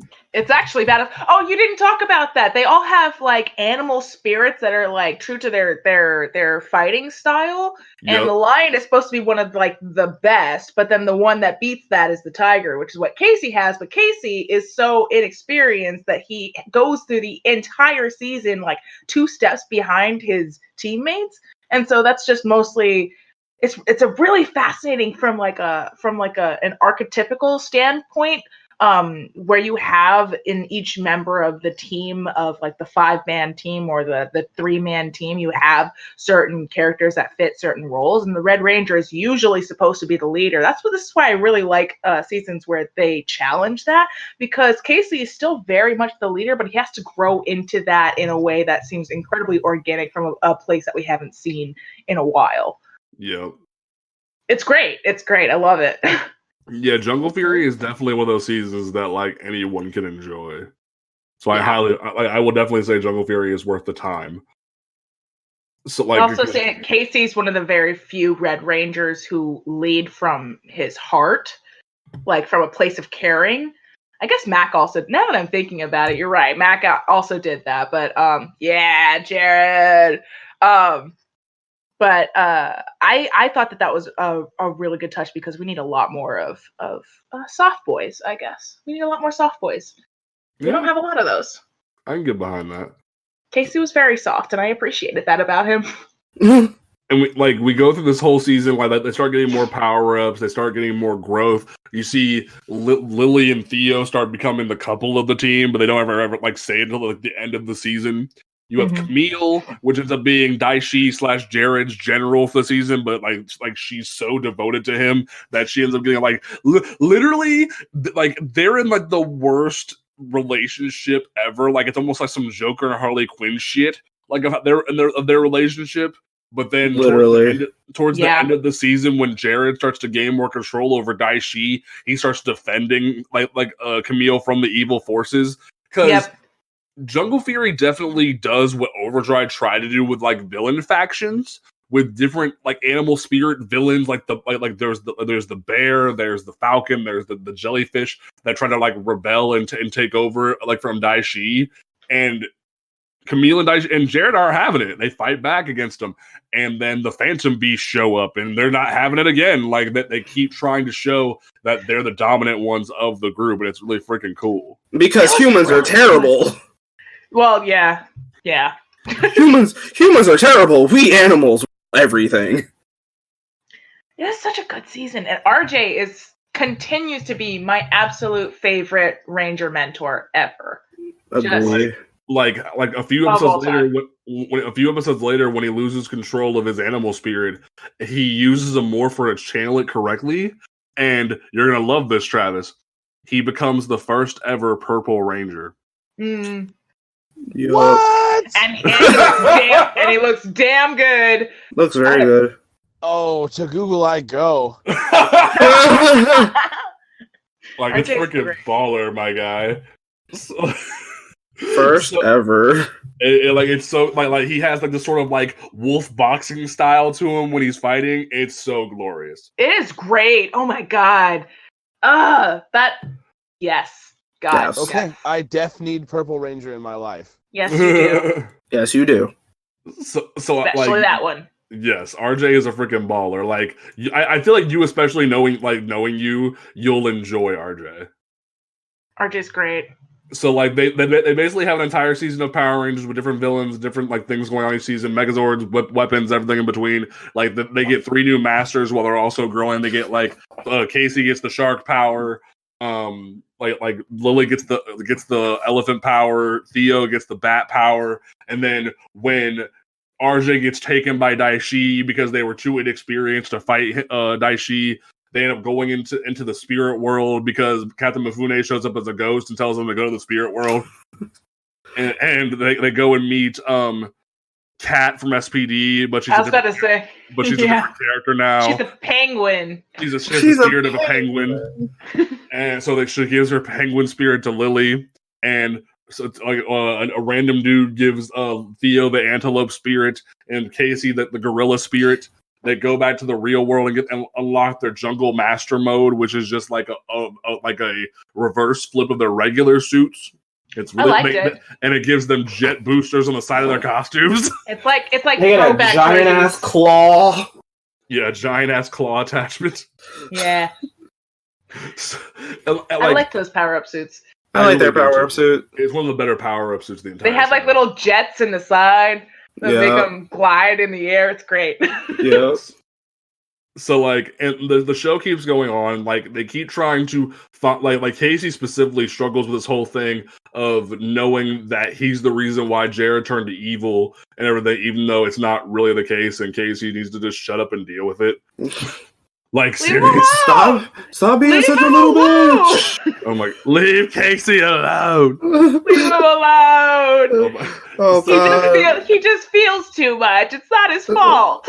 Yeah. He has feelings. He has feelings. Like he goes to this whole arc where he wasn't good enough to pass his jungle master test, so he decides to rebel against everyone telling him not to do it and storms Daishi's palace to like save Jared from the evil forces. He does And it. He does nails it. Yeah, he nails it like a charm. It was so funny because Captain Mifune shows up as a ghost and is like, "Are you trying to save Jared or save yourself?" And it's both. Like, damn, that got deep as fuck. Yeah. Oh, I forgot about Dominic. So random. Oh shit, Dominic! so random Oh, white. no. So random white guy shows up in town. And goes, hey, so like I used to go to the jungle. I used to go to Paishwa, but I went on a nomad quest, and I have the power of the rhino, but I can't channel my spirit. So I went on a quest to go discover how, but I didn't figure out how. So I'm here to hang out. So he hangs out for a little bit, and then RJ fixes up a morphin real quick for him. That's a giant fucking sword on a stick. Literally, his morpher is also his primary weapon because it's freaking huge. And goes, on the team. And he literally is this rhino ranger. Like, his helmet has a rhino horn on it, but he never uses it to hit anybody, which is kind of sad. His hair has spikes that look like a rhino horn. I always thought that was great. He looks like a rhino. Also, fun trivia fact. The guy who plays Dominic in Jungle Fury was one of the Russians in the first season of Daredevil. Yes, he was. I did know that because I also did know that. I saw him. I was like, Dominic, what are you doing here? So another fun fact: RJ actually auditioned for Tyzon's role last season. Overdrive. Funny. Thank God. Man. Thank God. Yeah, no, I'm glad he didn't get that. Yeah. I'm so glad. This is way better. This one is way better. No, but isn't that interesting? Because isn't what's his name? Oh God, what's his name? Who's the guy who plays Scott? He's in Jessica Jones, isn't he? And that's Eka Darville. Yeah. Thank you. That's also in the Daredevil universe. So doesn't that canonically make them in the same universe? Yep. I mean, cool. Stan Lee had a hand in Super Sentai at one. He did. He sure did. I'm very happy now. I'm happy to know this. The season ends. There's a lot of giant escalation because Daishi separates from Jared, and Jared goes and has an emo moment where he's like, "I'm not good enough to help you guys because I was evil." Yada yada. He got over it. He got over it. He got over it. He got over himself. He had help from Camille and Casey. Yeah, he helps Camille because Camille finally goes, "I want to be good too." The Yellow Ranger believed in me, so I'm good too. And they show up to the end fight, and Jared pulls this super giant human wave, but he basically does what Magda did last season, but better because he literally he puts on his armor and then flies at the giant King Ghidorah looking Daishi monster. And just punches him square in the fucking gut and goes, "Now you're easily defeated now. I'm gonna go away and die." But then he comes back. and finally, Theo, Casey, and Lily unite their powers and send a giant golden blast at Daishi and destroy him. So it's great. It's great. Another cool thing about the season was the fact that the other masters, the shark, the bat, and the elephant, ever since Titanium in Lightspeed Rescue, we haven't had any more American created Rangers.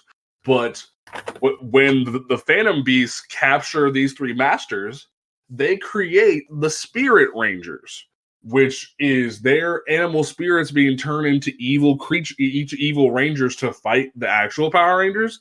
But then once they end up being freed, the Spirit Rangers occasionally help out because of limited Sentai footage, but also help out occasionally with the end fight. And it's really freaking cool. Their actual Power Ranger suits are basically just the Jungle Master suits without the jet boots or the jet parts besides. And it's really freaking cool. So it is. Props to Jungle Fury for excellent writing, for unique concepts, and yeah. So, yes, Travis, you should watch Jungle Fury. Please watch Jungle Fury. It's definitely an underrated gem. Yeah, but watch RPM first, though. All right. Yes. All right. Yes. So I'm gonna do the intro, and I'm gonna let Jasmine go crazy. So, oh God.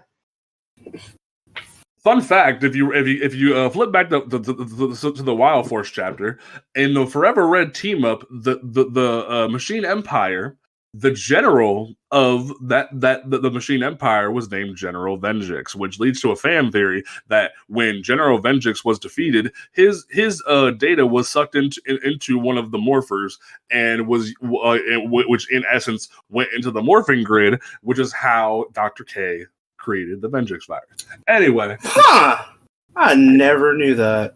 Interesting. Yes, I did not hear that. A good theory. That's a very good theory. I approve of it. So, season begins. We have the end of the freaking world. You have the best. Wait. You have the single best opening line in all of Power Rangers history. Okay, it is. Listen carefully. Okay, we don't have a lot of time. It's so good. Yeah. It's so good. Okay, continue. Because what happens is an evil computer virus has taken over the entire world. Skynet has finally come, everybody. So an evil computer virus has taken over the entire world and destroyed everything. Like, legions of robots have destroyed everything except for one last bastion of humanity. The domed city of Corinth.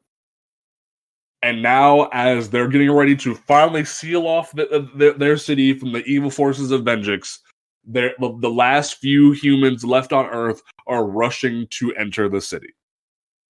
Enter a Scotsman on a bus. Yeah! I'm Scottish! Oh my god. So, mechanic pulls up with this giant school bus full of refugees, and like a robot tries to run up, and he cuts the robot's head off with the bus door, and then returns a young girl to her mother, and leaves the bus and goes, "All right, cool, I'm here." So then, as everything's looking bleak, you see a motorcycle blaze over the entire landscape, and our two more of our characters are saved, and everyone enters the city. Basically, this season is like what Hunger Games should have been. I will say that. Yes. But that's not an accurate comparison, but okay. Okay, so everything's looking bleak, and we jump to, like, what was it, 5 years later? It's 1 year later. 1 year later. It is 1 year later. 1 year later, and there is the edgiest human on the face of the earth driving a muscle car. It's great. Okay, we'll go from there. Jasmine, go nuts. Hell yeah! Okay. So, I want to talk about. Oh, jeez, I should have wrote down a list. Okay. You're not prepared? No, not even slightly. I'm going off of memory. So here we go. We have this muscle car. I can't remember what it's called. Is it called a Fury? Hold on. I'm Googling it. I assume so. I'm pretty sure it's a Fury. I thought it was a Charger. No, it is American though. Which I thought was really cool. I can't remember, and I will Google it later. Anyway, yes. So you have this sleek black car, and it is running through a desert of like sepia filtered, bleak. The sky is like green and dark, and it is so desperately clear that this is a post-apocalyptic wasteland, and you have this car screeching to a stop in front of this little yellow flower, and out jumps this Hulk of a man with a leather jacket and tousled curls, and he takes off his mask and he looks around and he tests the air filter and he drinks the last of his water, and then he drips a few drops onto this flower, and you meet Dylan. And this is big, brooding bad boy to a T. Oh my God. Mamas, keep your daughters away from this man. Literally though. And okay. He then gets attacked by a bunch of grinders, which are the mooks of this season, and he just proceeds to wipe the floor with them. Just an absolute badass in with no care in the world whatsoever. He gets back in his car and he drives away. And that's Dylan. We don't know his name yet, but that's Dylan, and he's just a badass. He's big, brooding Black Ranger type. Anyway, he gets out, and we hear on the radio. This is one of the things that I love about RPM is that a lot of their storytelling is show, not tell, which is, I mean, you would think it'd be a lot easier to do in a film type, in like a TV type medium, and yet a lot of people will take to over-explaining things that you can just show in the show. But anyway, I digress. Over the radio, you hear that he's looking for Corinth City, which has been, like fortified and domed and all of that. And also that his, you can see on the dashboard that he's running really, really low on gas. So you can infer that he's going to Corinth City in order to stock up on gas. Why he's going out in this, hello, Dylan. Why he's going out in this this wasteland in the first place is unknown. How he survived is unknown. But then he gets, what's the verb of stick up? Ambushed. Like, stick up? Let's go. Then he gets ambushed by this scrawny little man who is my favorite character of all time.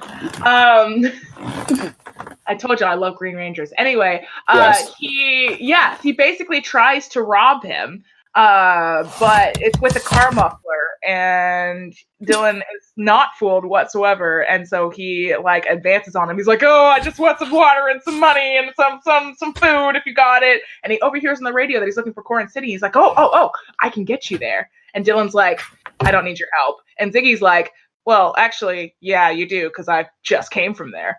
And he's like, "Your name is Ziggy? That's your name?" And he's like, "Yep."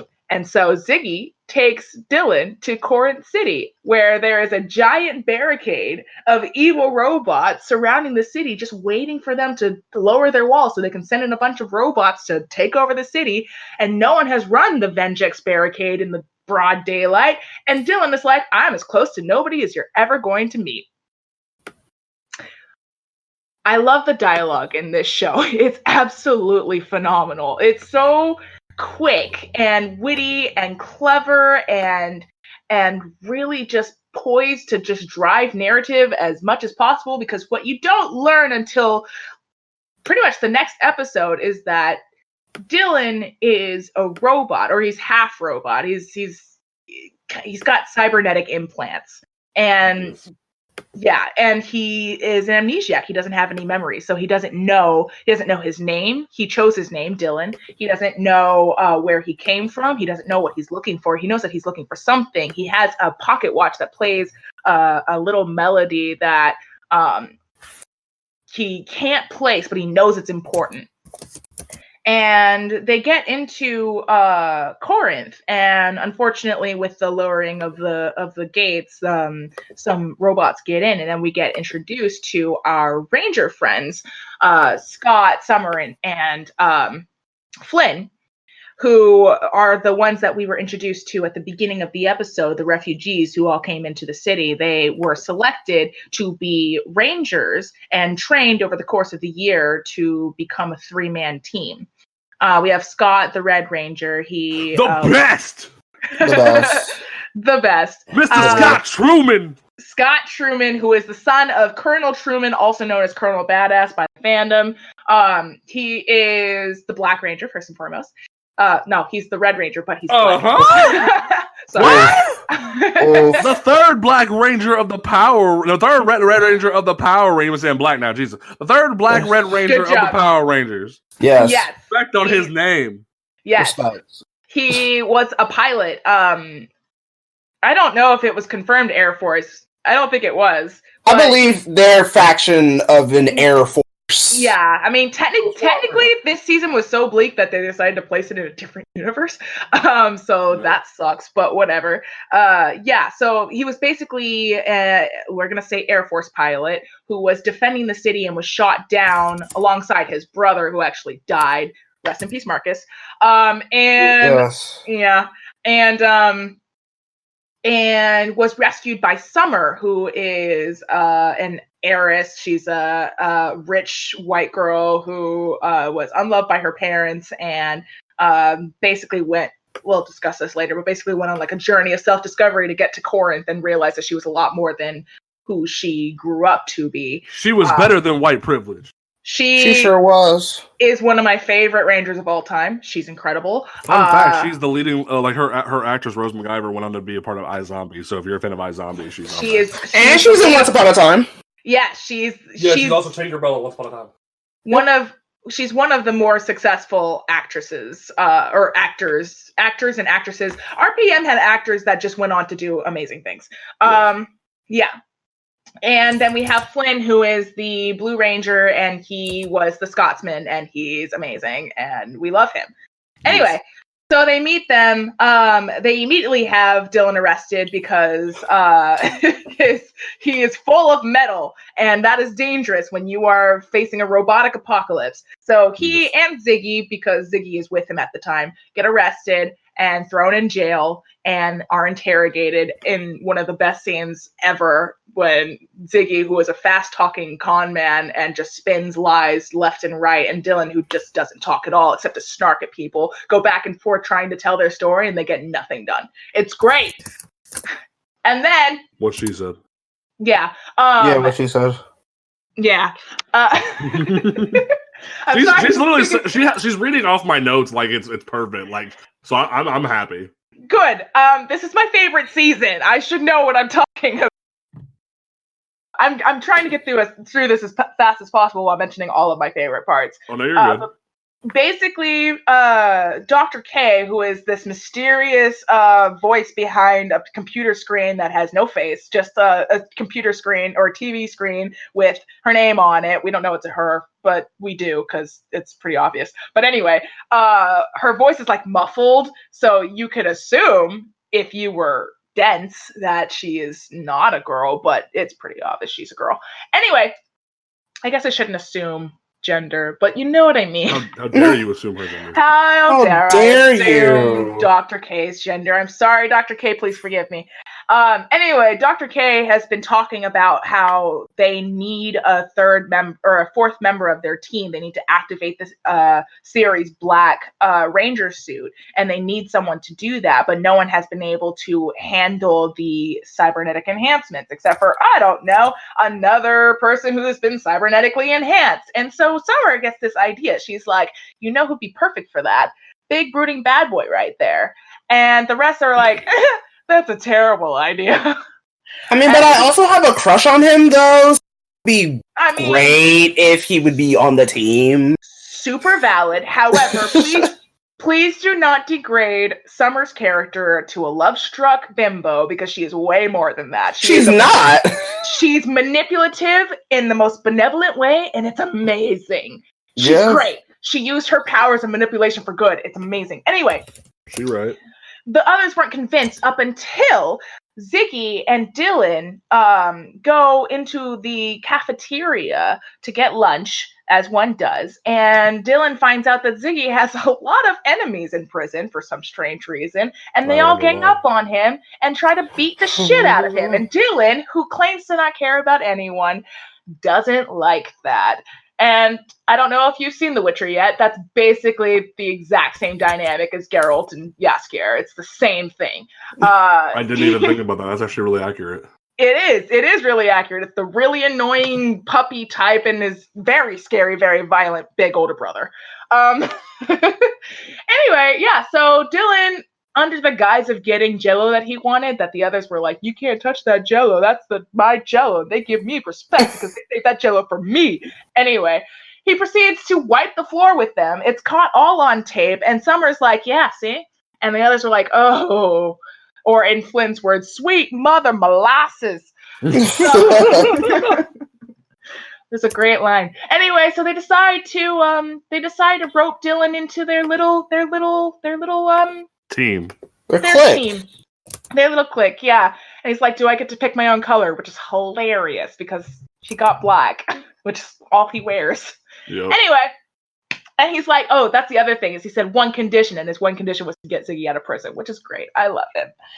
It's so good. So basically, they proceed to go through the motions of integrating Dylan into the team. He lets them know that he's searching for someone and that they probably shouldn't trust him. And the last time someone trusted him, he didn't know what happened, but he knows he's been searching for them ever since. I have to mention something about the foreshadowing on this show, because there's a scene. Oh man, I can't even talk about foreshadowing without spoiling the rest of it. God damn it! Ugh. It's so good though. Who thinks to put foreshadowing in a Power Rangers? Disney, so because they thought this was their last season. Yeah, that's the other thing, is they thought this was going to be their last. Literally went on with it, and it's so good. Oh my god, they gave them a shit budget. They gave them a shit time slot. It's in space all over again. Everything else was so good. Oh my god. Anyway, so the fifth member of the team, Ziggy, was basically not a member at all. He kind of was like the little tag-along that was like Dylan's one condition to get Dylan on the team. And so he did his best to find, a Ranger candidate for the green morpher. Because the thing is that once the morpher bonds to you, it bonds for life. So you have to die in order for it to move on to another candidate. And so he found one, this girl named Tanaya, and she turned out to be a robot. An evil robot. He fucked up real bad. Tanaya 7, she never gets to finish her spiel. It's great. Poor girl. She's very sassy. She's basically a robot made to look like a human. Kinda. And she was sent to infiltrate the Rangers and infiltrate Corinth in order to, oh my god, I forgot the other bit of foreshadowing where they were testing her, and it was like, oh, I'm sorry, these have been giving false positives all week, and then it's like, endgame. Anyway, I'm not gonna talk about that yet, but I will. Right, so then Tanaya tried to get the green morpher from Ziggy, but Ziggy, who was told to protect the morpher with his life, was like, okay, bet. And he morphed with it. He bonded the morpher to himself, which was stupid because Ziggy can't fight at all. He's so pathetic. I love him to death. He's pathetic. He's pathetic, but he's smart and pathetic. He's very smart. He's as manipulative as Summer is, but in a good sense. He's a con man. He's great. Yeah. Anyway, so then that's it. They have their fifth member. They don't have a choice unless they want to literally willingly kill Ziggy, which they don't, probably. We doubt sometimes. Along the way, we find out that Dr. K is a girl. She's like younger than all of them. She's like 18, while like I think Ziggy's like 19, and the rest are like adults in some area in there. Like very slowly, Ziggy starts getting better at fighting. We discover that Dylan's very closely tied to Venjix, and that Venjix wants him back and has an interesting connection with Tanaya. I say interesting connection. It's literally in space all over again. Yep, literally, because the guy who wrote it in space ended up becoming the producer halfway through. Yeah. Ta-da, ta-da! And then Tanaya. Stir. You literally said, and then Tanaya, and then cut out, and then I heard stir. Tanaya turns out to be Dylan's long lost sister.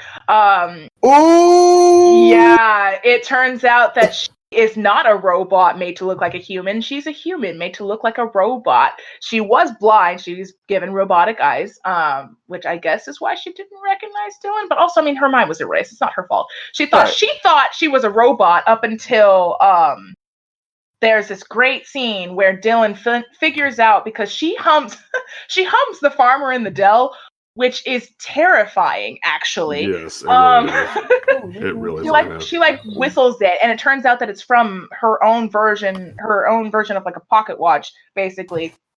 And she has the key that when you join it, or no, he found a key that when you join it with his pocket watch, it hummed the Farmer in the Dell, and he was like, oh shit, Tanaya's my sister. And so he tries to convince her, and she's like, you're stupid. I'm a robot, duh.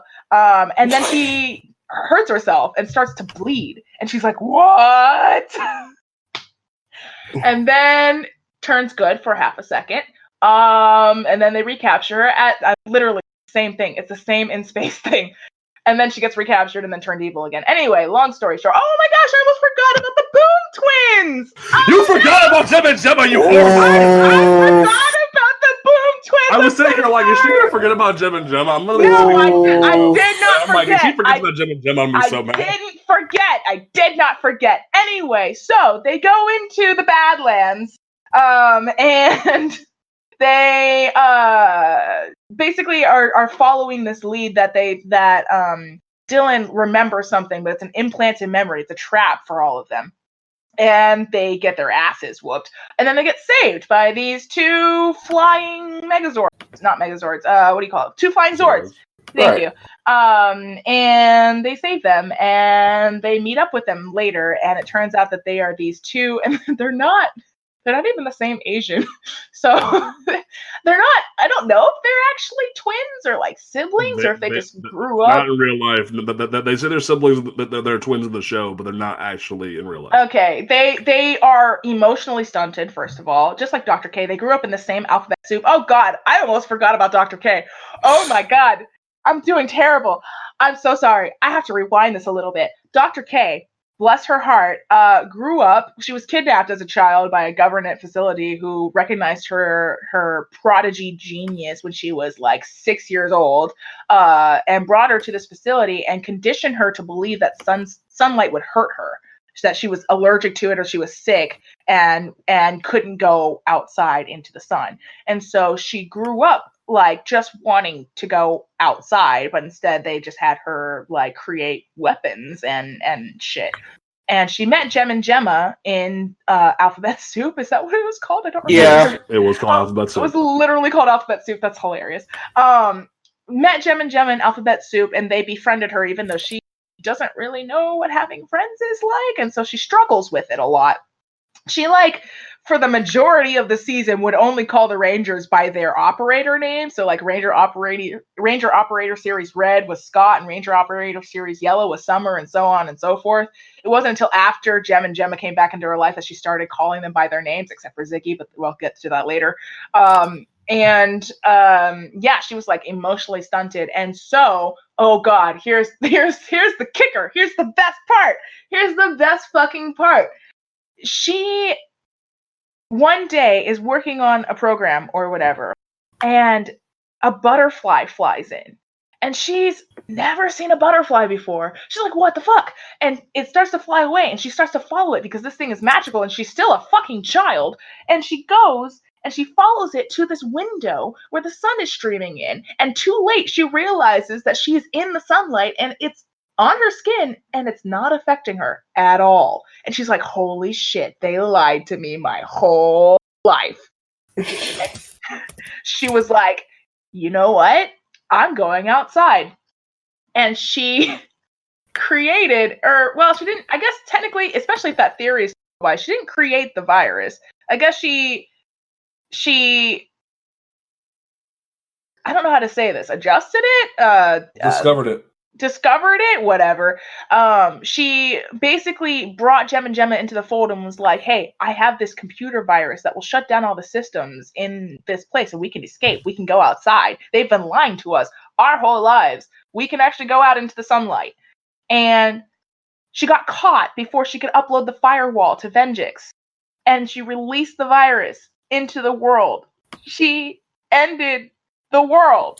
She literally is the reason. She has to live with that guilt the rest of her life. Literally ended the entire fucking. She started the apocalypse because she wanted to go outside. It's terrible, and she managed to escape, and lost Gem and Gemma in the process because they were going back for. She brought her primary colors, mostly primary / secondary colors, into Corinth, but Gem and Gemma went back for the gold and silver morphers. And so she thought that they died, and it wasn't until they came back as Rangers, as the gold and silver Rangers, that she started really opening up to the rest of the team and, deciding to let them in and stuff like that. Yes. Yes. That was a lot. Dr. K is amazing. That episode, Dr. K, is cinema masterpiece. It's Yes. So well done. It's so well done. From a writer's standpoint, I have ranted about it so much. It's so good. Anyway, I'm going to move on now. Basically, the bad guys get better technology, so the good guys have to get better technology, and they eventually get to a point where it's literally Endgame, because that's the title of the finale. Turns out that Dylan is not the only hybrid out there. In fact, not even the only hybrid in Corinth. Turns out Venjix has been implanting humans with cybernetic enhancements and feeding them into Corinth over the course of the past year. So everyone, not everyone, but a good chunk of them in Corinth are actually like sleeper cell robots ready to be activated. Yup. And take over the entire city from the inside. So that's horrifying. Meanwhile, Dylan's enhancements are taking over his body, and if they reach over 50%, they are going to take over his consciousness, and he won't be able to stop himself. There's a couple of times where he goes ham on the Rangers because it accelerates the growth of the virus in him, and just wipes the floor with them. He just kicks their ass. It's really sad. He and Summer get together. Ziggy and Kay have a thing, but it's not really a thing until the last 3 episodes. Because they were because at the time the two actors had gotten engaged, so they were like, "Screw it, we'll write it all together." Yeah, it's great. Yeah, then they get Tanaya back. They drop a building on Venjix in his final form, which is a giant robot. And they save the day. And then at the very, very, very end, when everyone is, leading off to the rest of their lives, we see that they return their morphers, and in their morphers flashes the telltale red flash of Venjix. So but we never get resolution! He's probably not dead, but yeah, we never get resolution. Even in the team up in the next season, we never get resolution. Yeah. No. Terrible. Yeah. Okay. So, Jasmine, that was amazing. I left a couple of things out, including my favorite. Fine. Worried I was getting too long. Oh, no, you got everything that mostly. I will say from my opinion, I love the RPM is my second favorite season. Constantly, it fights with SPD in my mind as the best season of Power Rangers. When everyone's like, NPI is the best. No, go watch these two because they're fucking amazing. Go watch that one. Yeah, because the writing is so deep. They literally had an issue where the producers left and the showrunners left halfway through the season, and then brought in the guy who wrote In Space and is still one of the showrunners for the show, Chip Lynn. They brought him in to finish the show, and that's why a lot of the beats towards the end mimic Power Rangers in Space, but the show itself is still so solid at the end of the day that everyone can enjoy the season. Scott has this amazing arc where he deals with his father blaming him for his brother's death. And this like your brother should be here, not you, type of thing. Summer goes through the issue of from her heritage, but also being better than just a pompous rich girl. Flynn finds a purpose because for so long he couldn't find a purpose. He went from trying to be a Peace Corps worker, but then when this village was being destroyed, he sided with the villagers instead of the government. So he was kicked from the Peace Corps. He tried to be a firefighter, was fired. He struggled for so long to find purpose, but found a purpose as a ranger and as a mechanic. Everyone goes through these amazing arcs. Jasmine was talking about Dr. K. Dr. K is one of the best written characters in all of media. Absolutely. I firmly believe that. 100%. Absolutely. So, yes, RPM is one of the best seasons ever, and I will She delivers one of the hardest lines to Vengeance's face at the very end, where he's like, "You're my creator." And she's like, she literally tells him, "I would take the most flawed human over the most perfect machine." And I was like, bitch. Andre, do you want to give any thoughts on RPM? RPM is definitely that season. If you say other... That's fair. That's pretty much it. It's one of the best seasons. Okay. Is It is the best season. It is the best season. You know, we could go on and on about our other ones, but like if you talking like specific like story wise, RPM is the best season. Writing, okay, it has some of the best writing of anything I've ever seen ever. Not just for Power Rangers, but ever.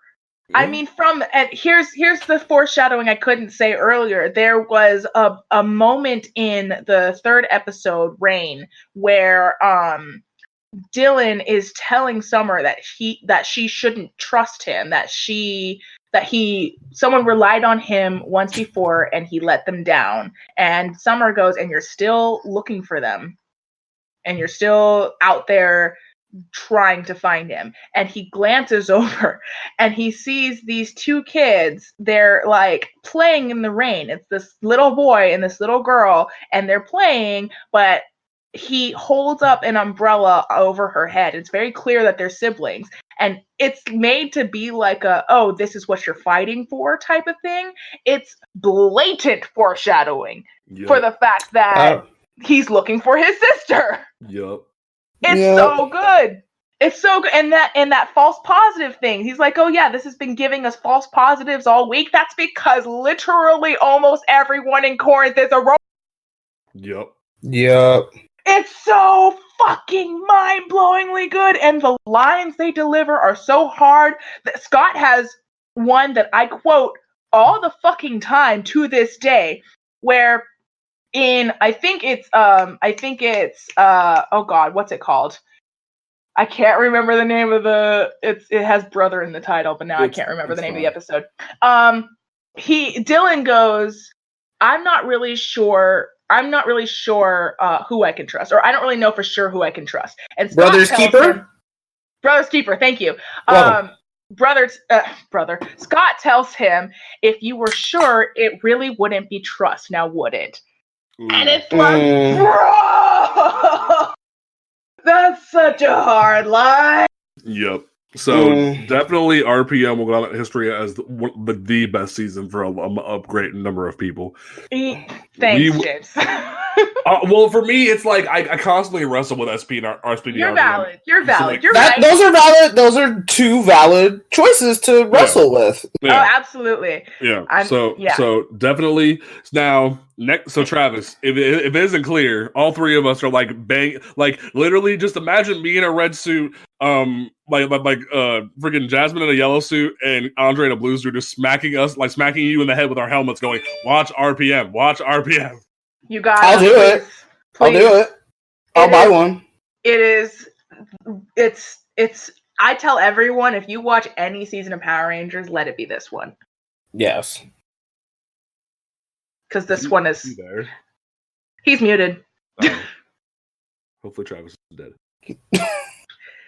Don't die. I was very, very passionate about this one. I need you to watch our. Yes, so definitely you have to. We'll definitely watch RPM because Jasmine and all of us say so. Well, watch Jungle Fury too. Yeah, Jungle Fury is definitely worth your time. Absolutely, you have watch Jungle Fury too, but definitely watch. But definitely RPM watch. First. Watch RPM first. Yes. First.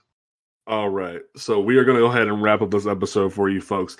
Don't forget that you can listen to this podcast on Apple Podcasts, Google Podcasts, Stitcher Radio, Spotify, all those great things. Except for SoundCloud, we don't support SoundCloud. You can follow us on Twitter and Instagram at Blerd Grounds. You can follow the website On Comics Ground on Twitter and Instagram at On Comics Ground. You can check out the website oncomicsground.com, where every weekday we have brand new content like reviews, opinion pieces, news articles occasionally, solicitations occasionally, previews every weekday for you folks. So please check all of that out. We will be back next week with more amazing content for you folks, where next week we will I feel like to cap off our Power Rangers escapades, we will have to review the comic book event Power Rangers Shattered Grid. But this Monday we will have a bonus episode for you folks where we cap off the current seasons of Power Rangers. Well, up to Power Rangers Beast Morphers, we will cap off the Neo Saban era of Power Rangers for you folks, which is Samurai through Ninja Steel. So get ready for that. We will return this Monday for you folks.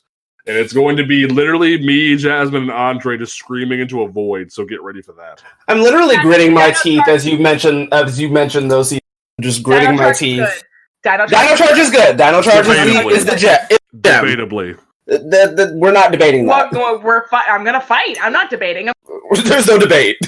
Square up, James. Square up. Are you ready for this? Are you ready for the statement? Are you ready for the statement? What? Go ahead, hit me. Xandrid is better than Sledge. Wait. That's not hard. Is that your only argument? Wait. Is that the argument? Also, Keeper is just ET in a robe. Yes, we know. Okay, but we do that. We're not talking about them. That's not new. Rangers. Also, too many Rangers. Okay, now nigga. Now you can fuck off. Wait a minute. Hold up, nigga. You wrestling with SPD. How many Rangers did SPD have? If we count Nova, but I don't like counting Nova. We count Nova. Why? We always count Nova. We count Nova. How many? 5, 6, 7, 8, 9, 10. 10. No, 9. No, 10, because we have Cat. No, she's in the 8. Okay, so 8, and then we have red, blue, green, yellow, pink, Omega. Shadow, Cat, Nova. That's 9. I symbolically count Boom. So right, symbolically, but obviously we symbolically count Boom, but literally no. So if we're going with 9, then Dino Charge is too much. Oh, hush. No, too much. Not really. Only by 1 more. Too much. Anyway, we are gonna go ahead and wrap up here, folks. Jasmine, what is your closing statement for a Legacy of Power Part 3? Okay. I was going to say a statement that did not relate to this. Can I say it really fast and then say my statement? Heckle should have been a Ranger. Okay. Oh, yes. And if you read Beyond the Grid, he is a Ranger. Okay, valid. That's why I like it so much. Valid. Anyway, I actually really enjoyed Beyond the Grid, like a lot. Watch RPM. Please, I'm begging you. It has so many amazing moments, and it made me cry multiple times. All right, Andre, what is your closing statement for this episode of Legacy? Watch RPM, watch Jungle Fury. If anybody says otherwise, catch you. And I will fight James at a later point. I'll team up with you. Too many Rangers. Anyway, I'm gonna fight. Shut up. Shut your mouth. I'll fight. No, because I'll just say it right here. If at least you can look at SPD, and all of the Rangers have arcs except for Nova. Every one of them has an arc. Every one of them matters. Everyone is good. You look at Dino Charge. It's a matter of opinion. Screw the Prince. Screw Tyler's dad. I love Philip. Shut up. Screw Tyler's dad. I'm gonna fight you. We allow Morgan to get her pass because Morgan actually has an arc. We allow Morgan. And also she's bae, so we let Kendall Morgan get a pass. Do not objectify Kendall Morgan. Screw the giant bird. Screw the giant bird. Wow. Okay, I'll agree with that one actually. So like but you realize a lot of those extra people that you don't need to worry about. So you can't really use the complaint of too many Rangers when the main 6 is really we will the one seed. We will address this Sunday/Monday. Anyway, Travis, are you there? Are you there, my brother? Say something. I'm giving up on you. Oh my gosh. I think Travis is busy with handling some family issues. So in his place, I will say casuals still matter. Yes, they do. Yes, they do, Andre. You can be a fan even if you've seen one episode of Power Rangers and you liked it. And you're a fan if you've seen all of them.